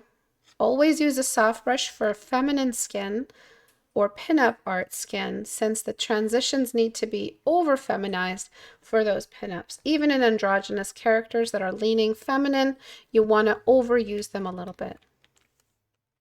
Getting a new layer, I'm going to pile up the value for the breast line on both breasts, since we see a kind of outline of light or a halo of light along the bra line that gives us that believable elevation to those spheres. And I'll show you how that looks in a second. So you see that? That's something that they're not details. When I say details for advanced students, I'm not talking about small brush work. I'm talking about the details of form. And that is what's the most important thing. That's how I would grade you if I ever did grade. Did you see the details of form? Did you see the microscopic ecosystems of light and shadow? It's not just did you shrink your brush and add a bunch of skin detail. That's superficial detailing. We're talking about deeper concepts of edges and sharp cast shadows, highlights, radial shading, elevation changes. Those are the types of details that separate intermediate, late intermediate from advanced. So we have a pretty talented group. I don't like saying talented, but we have a pretty skilled group of apprentices here with us today. So a lot of you guys are learning these nuanced advanced shifts from intermediate into advanced, or middle intermediate into late intermediate. Both are very difficult to do. You guys are picking up on a lot of your changes between you guys. And I'm just trying to render. So when it comes to the collarbone, we lost some of that variation. It's very easy to bring it back. Keep your soft brush large and keep it as a soft brush. Use a soft brush for it. And keep it large. Introduce the same contrast if you want to around where the collarbones start, but ease up on it using most of your highlights to do the work for the collarbone. Try not to do this with a sharp brush or hard round. Use a soft brush for, try to do this with a soft brush, not a hard one. I'm sorry, I didn't know where I was going with that. I don't think I said the right brush type. I'm a little bit over capacity today. And so I'm just using the soft brush to create that definition in the breast area. Moving down into the stomach, I feel like it's not that the stomach is lower, but for some reason I'm reading it as lower in yours. I could be wrong. I mean, I could always superimpose it, but for some reason the stomach, the belly button that you did is just a touch lower. I could be wrong, but that's what my eyes are telling me. Let's correct it and see what happens. I think it was just a touch lower. Maybe you can confirm for me in your image, in your assessment. And then, so we have the stomach where it should be. We have a really, really good light, dark, light pattern happening in the belly button. But you have this little bump here that is creating another example of kind of like excessive detail where we don't need it like we saw with the arm. So we here have another chance to do the same thing we did before with the stomach or the side obliques of the previous the Fantasia's piece. So if you were to indent with your own shadow that you introduce to break up this block, you will have less of that awkward empty space. Even though that awkward empty space shows a flatter stomach or a flatter surface, for some reason, when you paint it in yours, it looks like an awkward amount of space or surface area. So this is another example of that. I also am seeing that we have maybe I can do this actually with paint, this excessive mass on the other rib cage, the further rib cage. We can just cut it straight down. There is a line there. There is some kind of ab line or some kind of torso edge line there. It's an inconsequential detail.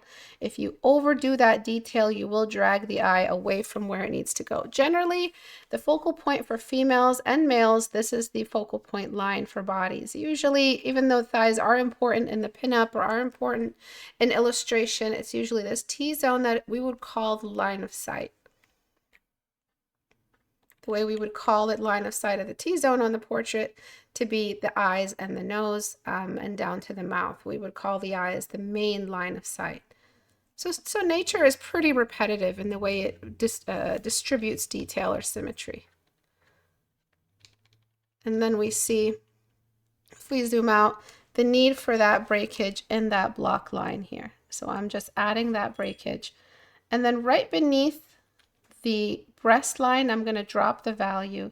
You went just a little bit brighter than the reference, and it's creating that kind of awkward jutting out of the stomach area. Again, small details, they might not make that big a difference at the end of the day, but just on the off chance that you were struggling with this or did notice them. So the stomach line is inverted more. If we draw a straight line, the stomach line is on the inside of the straight line and the hip is on the outside. So we want to preserve that feminine figure and keep it where it's supposed to be. So you see before it was just a little bit more of a straight line going down. And then you can see these differences now in the before and after. The collarbone really is a dangerous area to play with detail. All the unnecessary detail there will read as wrinkles, aging, or some kind of you know, like some kind of desiccation, you know, like some kind of deliberate zombie-like, mummy-like texture to the skin. If you want to preserve that feminine there, but not directly there, a supportive detail for the figure, you just indicate that the anatomy is there without overdoing it. Definitely not where you want to go to build detail anyway. The neckline silhouette is the detail of the female neckline. This outer neckline area really is where you want to put your focus. Keep that neckline consistent, not too much interrupting the silhouette. For the neckline, you could exaggerate a little further and push that curve inward. I don't think I'm using the right brush. I am. So I'm just pushing that curve inward. And slowly, all of these small changes add up to whatever you might have felt was missing as you kept looking at this day after day, as you were completing this study. You're noticing different things every time you open it up. These might be the different things that you notice. So we go to the arm, the forearm, we can see that same brushstroke. If you want to add brushstrokes, don't add brushstrokes or rogue brushstrokes or painterly brushstrokes on critical shadow lines. Add them on midtones, transitional values, like you can add rogue brushstrokes here, meaning those painterly brushstrokes. You can add them here, you can add them here, you can add them like right here, but don't add them or pile them up on areas that are critical. This terminator line is critical. This edge here is critical. This edge here is critical. So you don't want to, this is acceptable because this is already a high traffic, you know, obliques and rib cage showing themselves, the muscles and the bones jutting out, causing these bumps. But you don't want to mess with areas that are actual critical requirements for the form to be consistent. Don't interrupt the physics. The physics doesn't want your interpretation. It just wants your trust. And I'm just continuing that right here. So I'm keeping this transition very, very soft and very, very slow. No interruptions. And keeping the general elegance of the movement of the shadow, mimicking the elegance of the pose. So before, after, a lot of unnecessary, anatomy where we didn't need it, and some minor symmetry inconsistencies. And then I would say that the wrist here is a bit too thick for a female body of this size. So it's kind of a smaller female form. And so the frame of the body doesn't feel like it would support that wide a wrist line. It's not like she's like a, an axe or hammer wielding body type that we would, I mean, you can break whatever rules you want to break in your character designs. But usually we preserve those larger body types to depict a certain trope or character. But in all, outside of tropes, you can still see that the wrist was just a little bit thicker. Good job on capturing the gesture. I think you did a wonderful job with that. There's not much else for me to change that, would be just more nitpicking really. But the things that I did change are anatomy related, smaller pockets, micro spaces of anatomy that I would say would might add up one day or might annoy you or might stick out at some point without revision. You could push the highlights just a little bit further if you wanted to. Again, if we push the highlights and the reference, it wouldn't even bother the form. It wouldn't really interrupt any aspect of the form we already have because they're already dead detail zones. So if we push the highlights a little bit further, this is just photo editing. So it wouldn't damage any of the form. So if you wanted a little bit more contrast, you're allowed. Since in the dark backdrop room we've already talked about, it allows for really sharp lights, extreme contrast, all those things, since the light source is providing that kind of feed. Before, after, amazing work.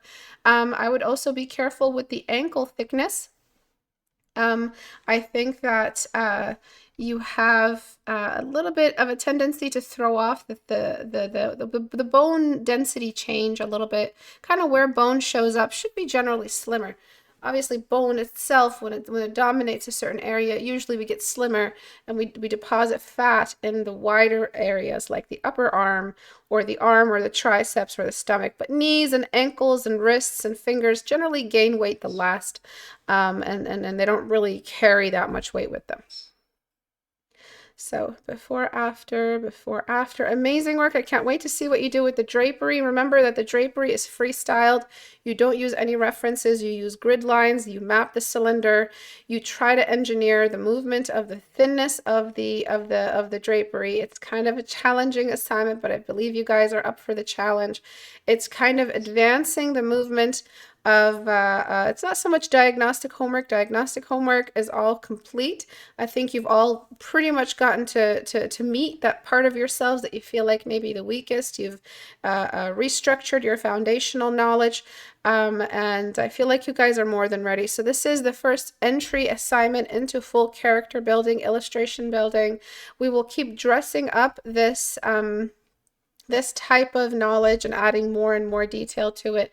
This assignment may be extended even further, building an entire scene, or I may have you guys do something different for May, but for April, this is the homework. You guys will be doing a lot of fabric studies, and again, that pattern of subject, object, and back to subject, taking the cylinder, breaking it down into its most basic parts, taking the body, breaking it down, and then reattaching it back as a body. Same exact concept, taking the cylinder, breaking it down, and making it fabric again. Moving on. Okay, so if you guys want your paint overs, let me know. So for this here, you can see that the background is one of the issues. There's a lot of highlight in this that you'll not be able to understand without the brighter background. So I'm going to try to add it in if I can. And hopefully not mess it up. So I'll just borrow the exact value. And because maybe your background was darker, you darkened your guy a little bit excessively. And so I will try to match it to yours and generally just give you the contrast that you need.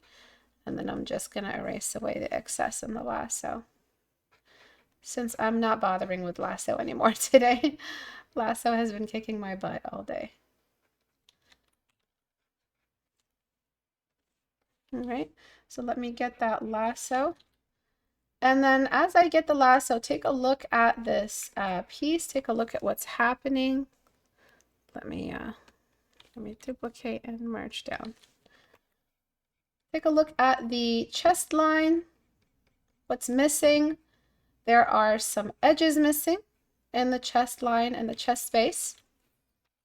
There are some radial edges missing as well. So full, like just transitional edges, plane to plane, and radial edges down, like a slow movement down away from the lowest point. Sorry, multitasking. And then I'm just going to try to make sense of this, and then just see where else my lasso might have caused some damage. I see. Okay, so now that the background is supporting the movement of shadow in this specific scene, we can safely start addressing what these issues are, without feeling like we also need to look past the lack of contrast or the general lack of contrast.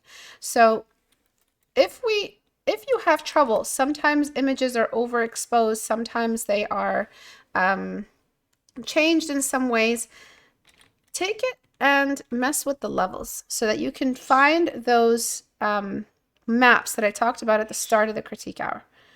Right? So I talked about a map of what is light and what is dark. What can the light see and what it can't see? So do you feel like you did this in your image? Do you feel like you mapped out what is actually visible and what is not? The level trick that I just used. So I brought shadows all the way down, moved midtones, and brought highlights up until I got this general X-ray of the form. So if we were to just do this exactly, so let me get my lasso and find all of these ranges here, and then copy paste the exact range right into itself. So just copy paste it back in, elevate the value. We will see an automatic change in the type of values visible, an automatic change in the volume. What kind of anatomy is available to us visually? We will see that a whole change in that. Okay, so then I'm going to get the thigh. The legs are pretty dark, so I'm going to copy, paste, and then I'm going to go to my levels and boost the levels on all of these. And you can see now, as I boost the levels, if you look at the navigator, you can see that variation. I'm going to turn this, I'm going to turn this off, and then I'm going to soften those changes. So I'm going to go ahead and filter, blur, Gaussian blur. I'm going to soften those transitions a little bit until they're at a point where they're a little bit less jagged. And I'm going to reduce the opacity and see if any color modes, any layer modes might help us integrate them. I think a dodge layer mode is working fine. And then I'm going to just clean up. So this, it was the missing part of, the edges that I was talking about earlier. This was the missing part of the formula. And so now I'm just going to create a more soft connection between all of these. And now you have all this extra volume. I'm actually going to duplicate the layer and delete away at only what I feel like is really getting tons of highlight. So I'm going to delete half of the extra layer, get rid of everything above the pectoral line, and preserve most of the highlights on that far line. So we have this extra push in the highlights. I'm going to keep that extra layer off and keep building on this layer. So this layer is really facing the light. We have a lot of light presence in this far half. So in fact, the terminator line is actually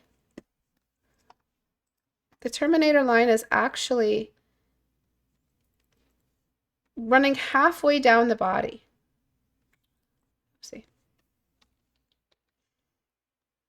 Right, so I'm showing how that terminator line is traveling down the body this way. All right, and then we have just the general brightness. So the general exposure, there is not much shadow. His skin is pretty pale. And so I'm just going to raise that. I'm going to raise that value up. Where I will delete are all the areas of occlusion. So just here, areas where no matter how pale you are, the light simply can't see you.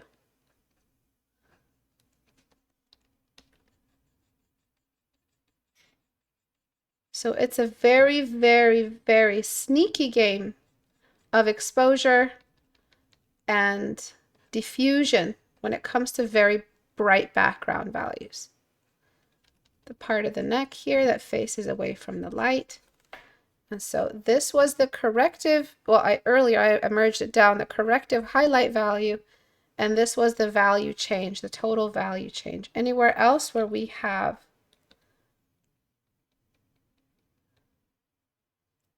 occlusion, I'm just going to delete away.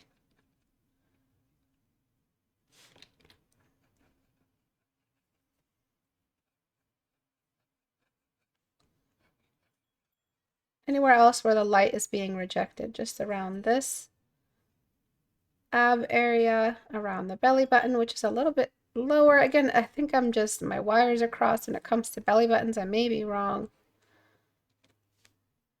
All right, and the legs are very, very thick. The legs are very thick. Let's correct the legs really quickly before I add the highlights. So remember how I talked to you guys about just make everything look like it's pulling in, like there's a central gravitational pull in the skeletal level, just pulling everything in and tightening up. So this is way too much curvature. The legs are mostly straight.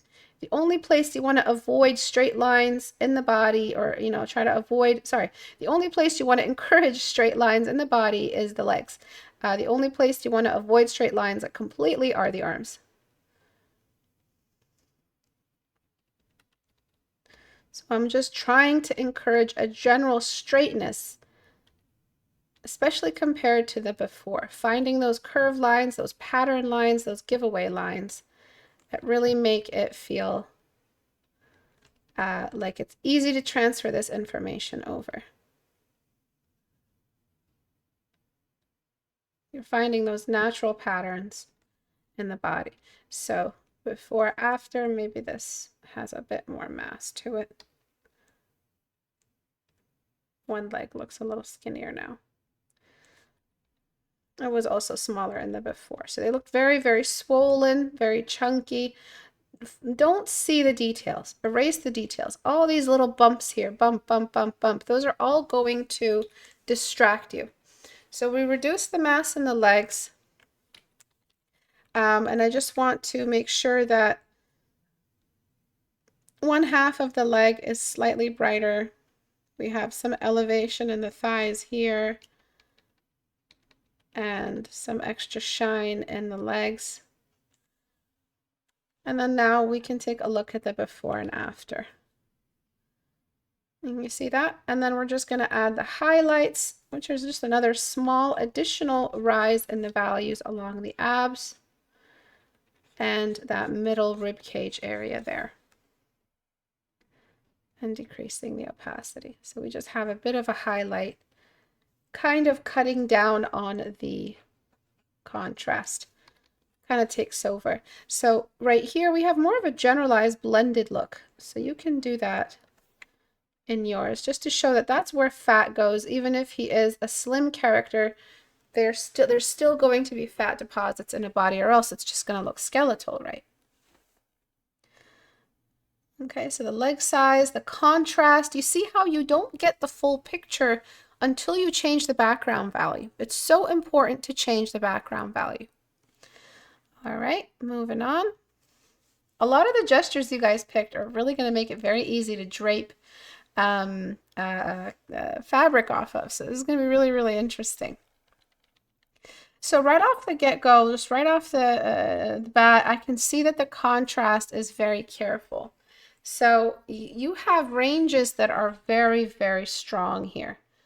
Very strong ranges of value, very deep black, moving all the way down the back of the symmetry line. Great job on the foreshortening, but there is a missing light, dark pattern. So it's very easy to apply, even though it looks very complex. And if you feel like, hey, this image is too complex for me, you can just filter, Gaussian blur it, or mosaic, pixelate, mosaic. So this is 0.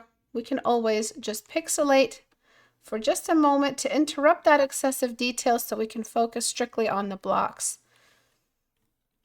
And so in a new layer, full black, low opacity, normal brush mode, soft brush, I'm going to slowly climb down to the lowest black. I have full black, full feed on my brush so that I have space to climb with it. All of my transitional values are moving towards my right.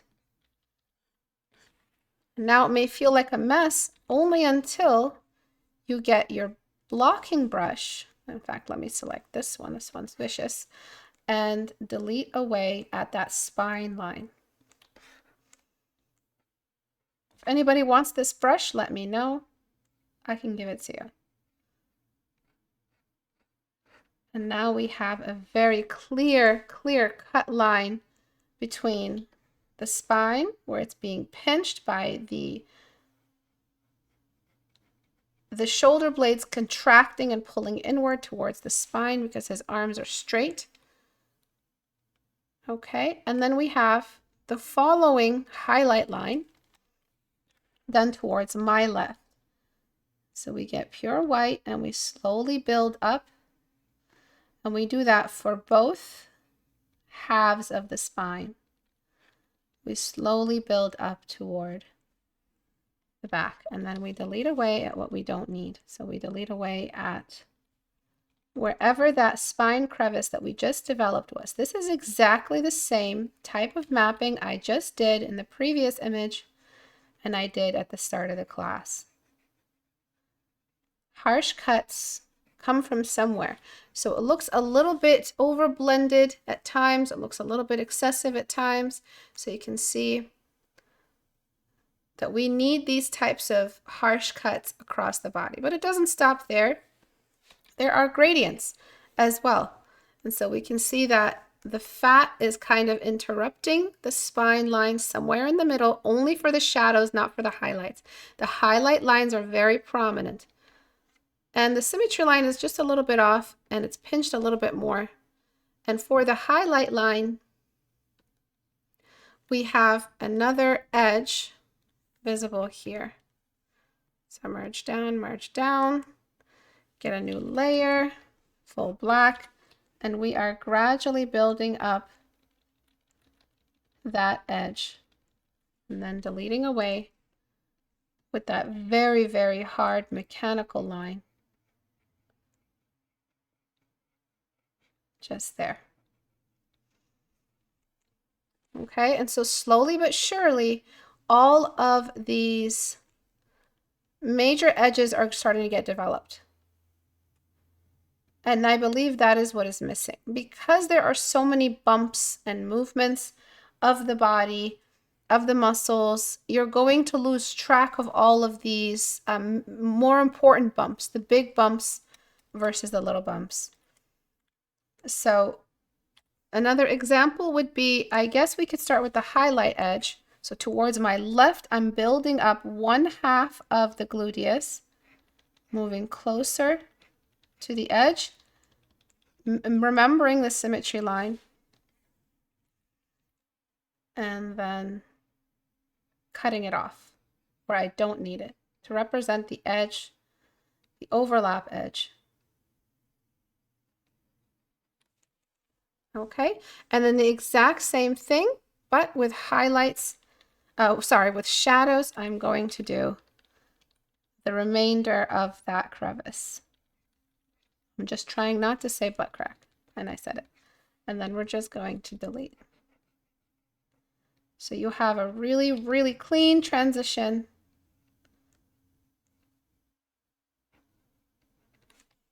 Between the upper, the lower, the spine line is fully visible. And then one more movement, you can see this triangle right here of highlight as we near the edge of the body. All this is reflected off of that reflecting sheet that he is standing on. And then there are some dimples, there are some valleys here and there. So this is incomplete, this homework is incomplete because there are some elements that really need to be evolved a little bit further. This entire spine structure is kind of in the wrong spot. So it needs to come right out of that kind of spine, the lower spine area right above the pelvic bone. And I'm just deleting away at it until I feel like it's realigned. You see that? And then we have the rest of the limitations. So let's track it with the lasso tool. We have these cuts in the values as we go down. Okay, we have a very, very obvious separation between light and shadow. More mapping, even more mapping of what the light can see and cannot see. We don't see that in yours, right? So you really do have to go back. And if you can't see them in your reference, I've already showed you guys what to do. There's a lot of ways to interrupt your reference so that you can see the information visible. You can see those harsh lines. You see that border line I just drew earlier? That's exactly what we're looking for in yours.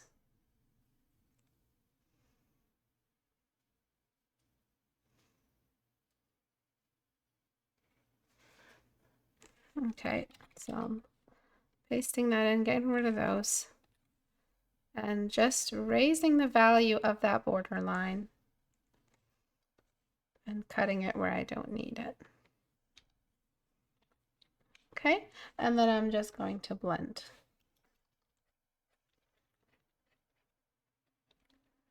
So these are the transitions. I'll just use eraser tool.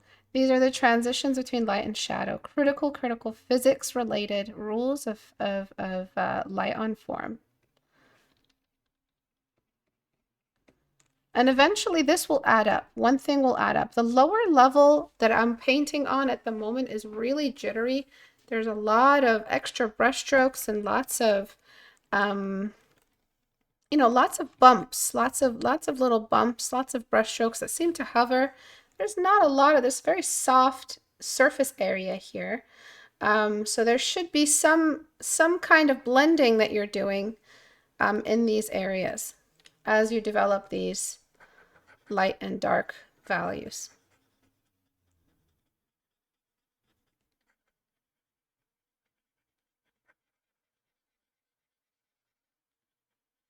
Okay, so we really need to blend most of these out.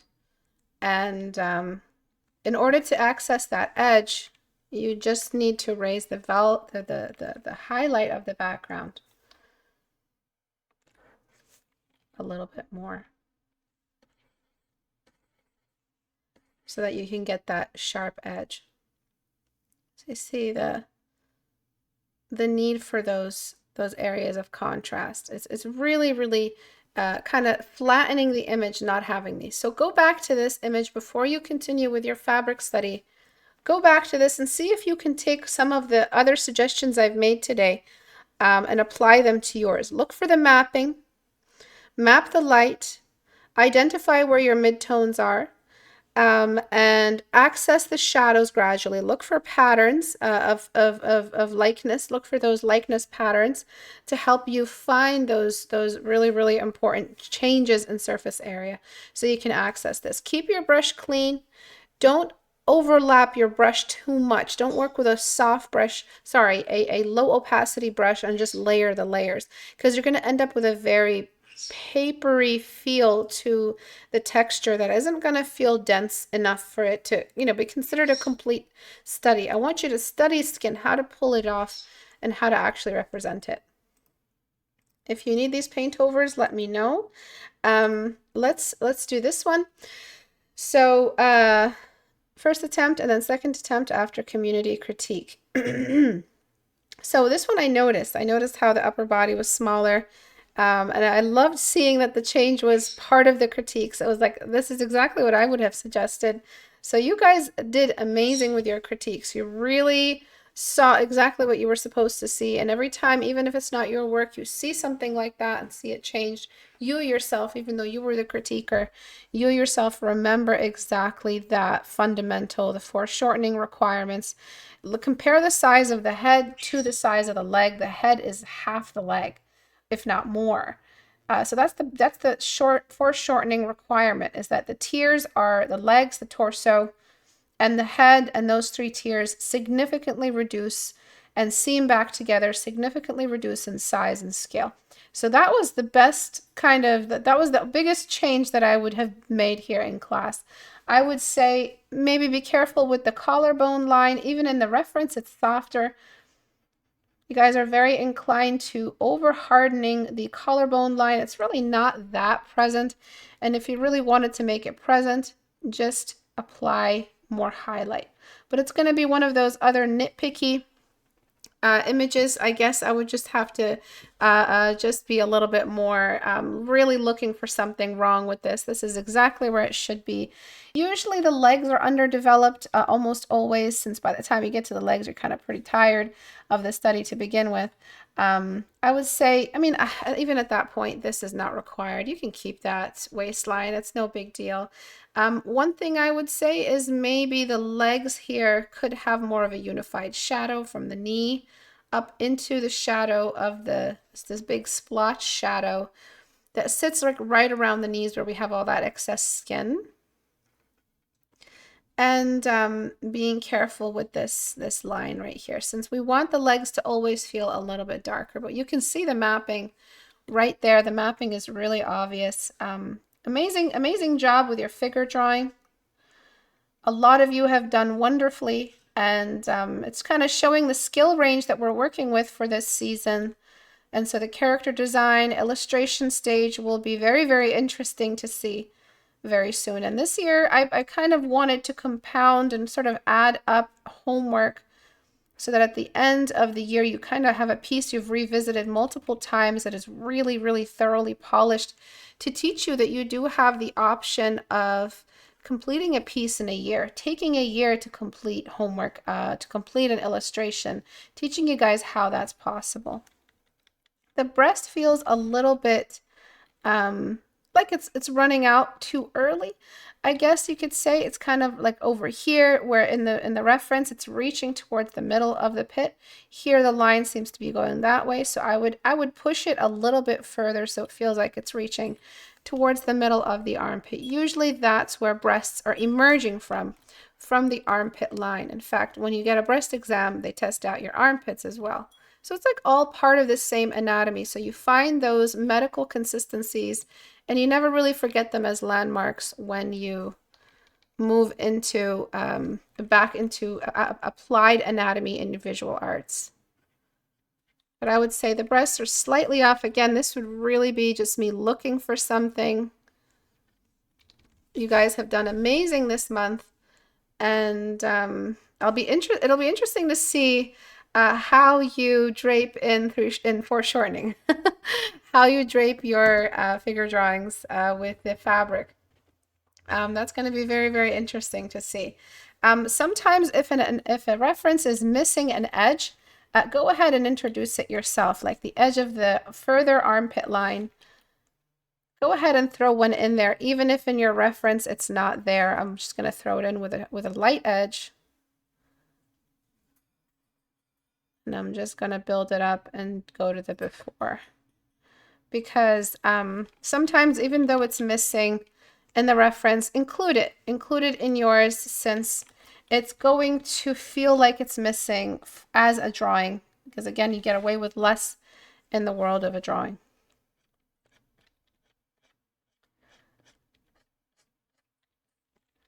And so I'm just showing that overlap edge right here.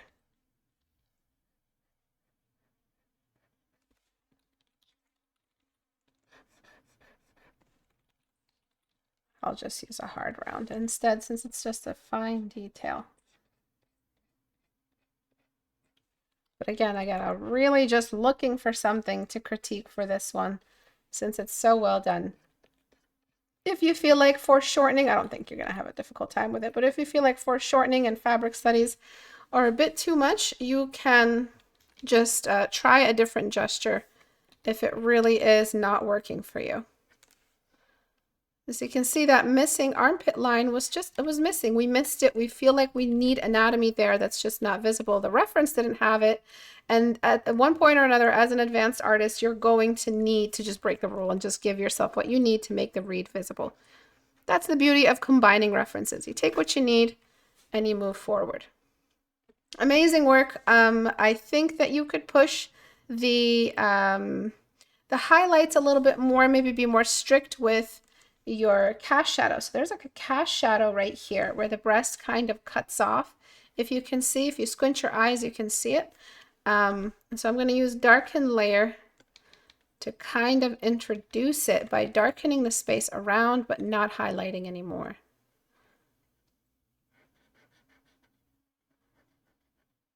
Just using the darken, just like that.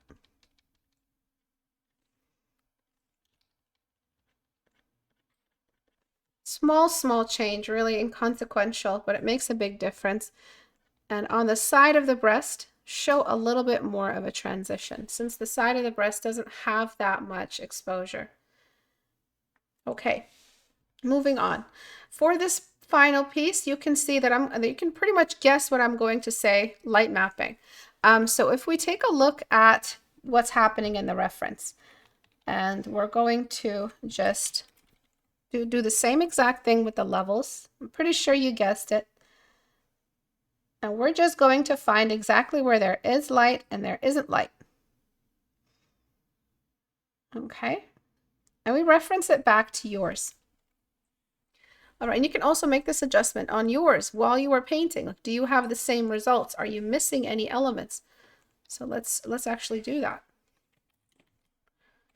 We're going to apply the same level change.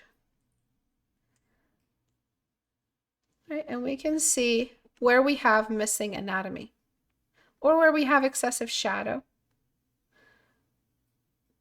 Do you see that? So there's a lot of that anatomy missing towards the middle. You've kind of overextended the shadow of the pectoral. We need some more lights sneaking in here, revealing where we have elevations.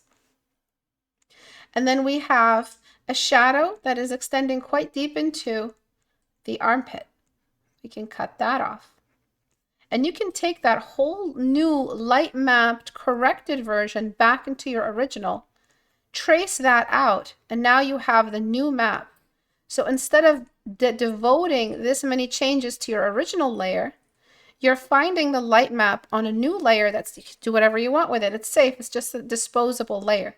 And so you can find the light map this way and bring it back. But I think overall you did wonderfully. And so I'm using the exaggerated version to find my light map, really let it sink into my brain, identify exactly where these edges are so that when I go back to my corrected version, I can see what else is missing in my value. All right, and then you can even, since you painted it and it's yours, you can go ahead and just lower the opacity and give yourself a head start on that light mapping. So that I would say is the biggest issue we have in yours. So let me try to get the lasso. Lasso is not on my side today. All right.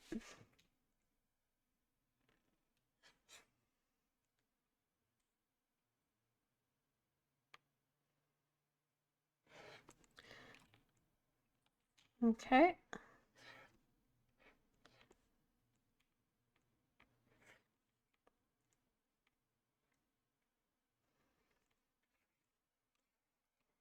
I'm just trying to delete the level effects on the upper layer. There we go. And then just raising that contrast. So now we have the same amount of contrast as we have in the reference, similar contrast.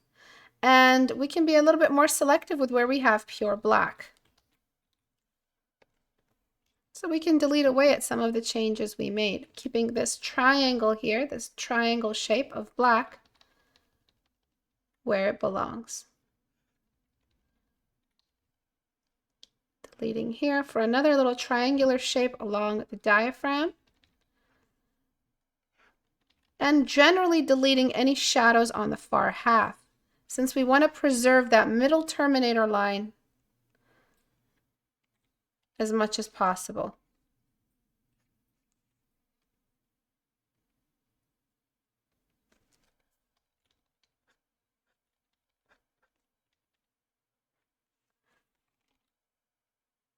So there's that middle shadow moving down, and then we're going to delete at the far edge.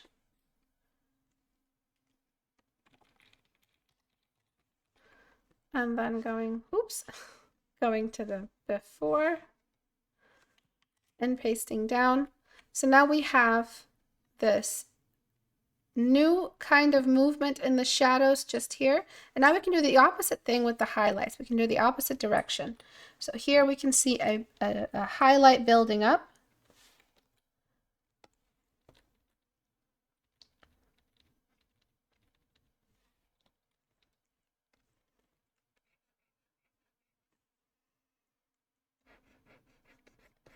Towards the chest bone right here. We can see a kind of like a line developing where that middle kind of like a halfway line between the diaphragm and the armpit, and showing that trapezius muscle, not the trapezius, the latissimus muscle or the lats moving right up into the armpit in a straight line. So this entire little bump can go. It's not really helping that line move. And I'm going to sharpen this edge and promote a consistent movement of that line. And maybe if I really had to, introduce that bump later on by reducing this section. So instead of adding more bump, I'm just going to reduce the top. Lots of fine detail, you know, without context, it doesn't sound like I'm saying anything, because it's all about relative landmarks to each other, finding straight lines, finding shapes, finding ways that it's easy for you to remember and preserve the knowledge as you dash your eye from reference to your canvas. And then the same thing here, we have light, dark, light, dark, light, dark, light. So light, dark, light,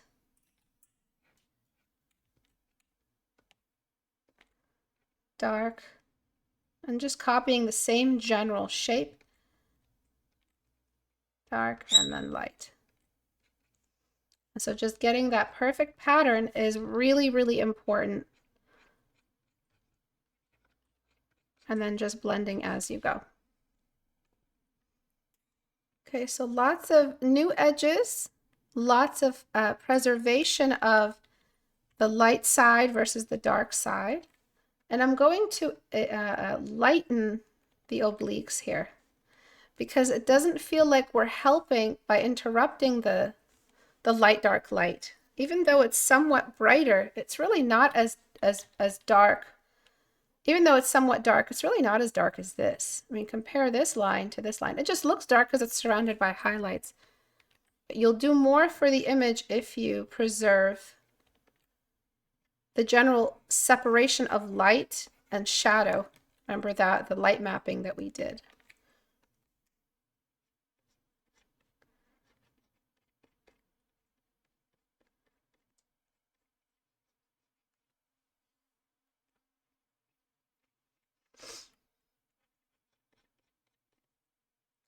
And then we have kind of like a light edge here.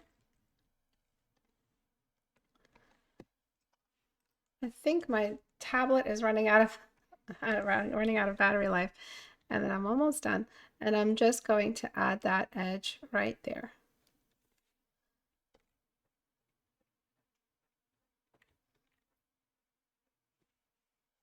Okay, so before, after, more ambient occlusion, sharper edges.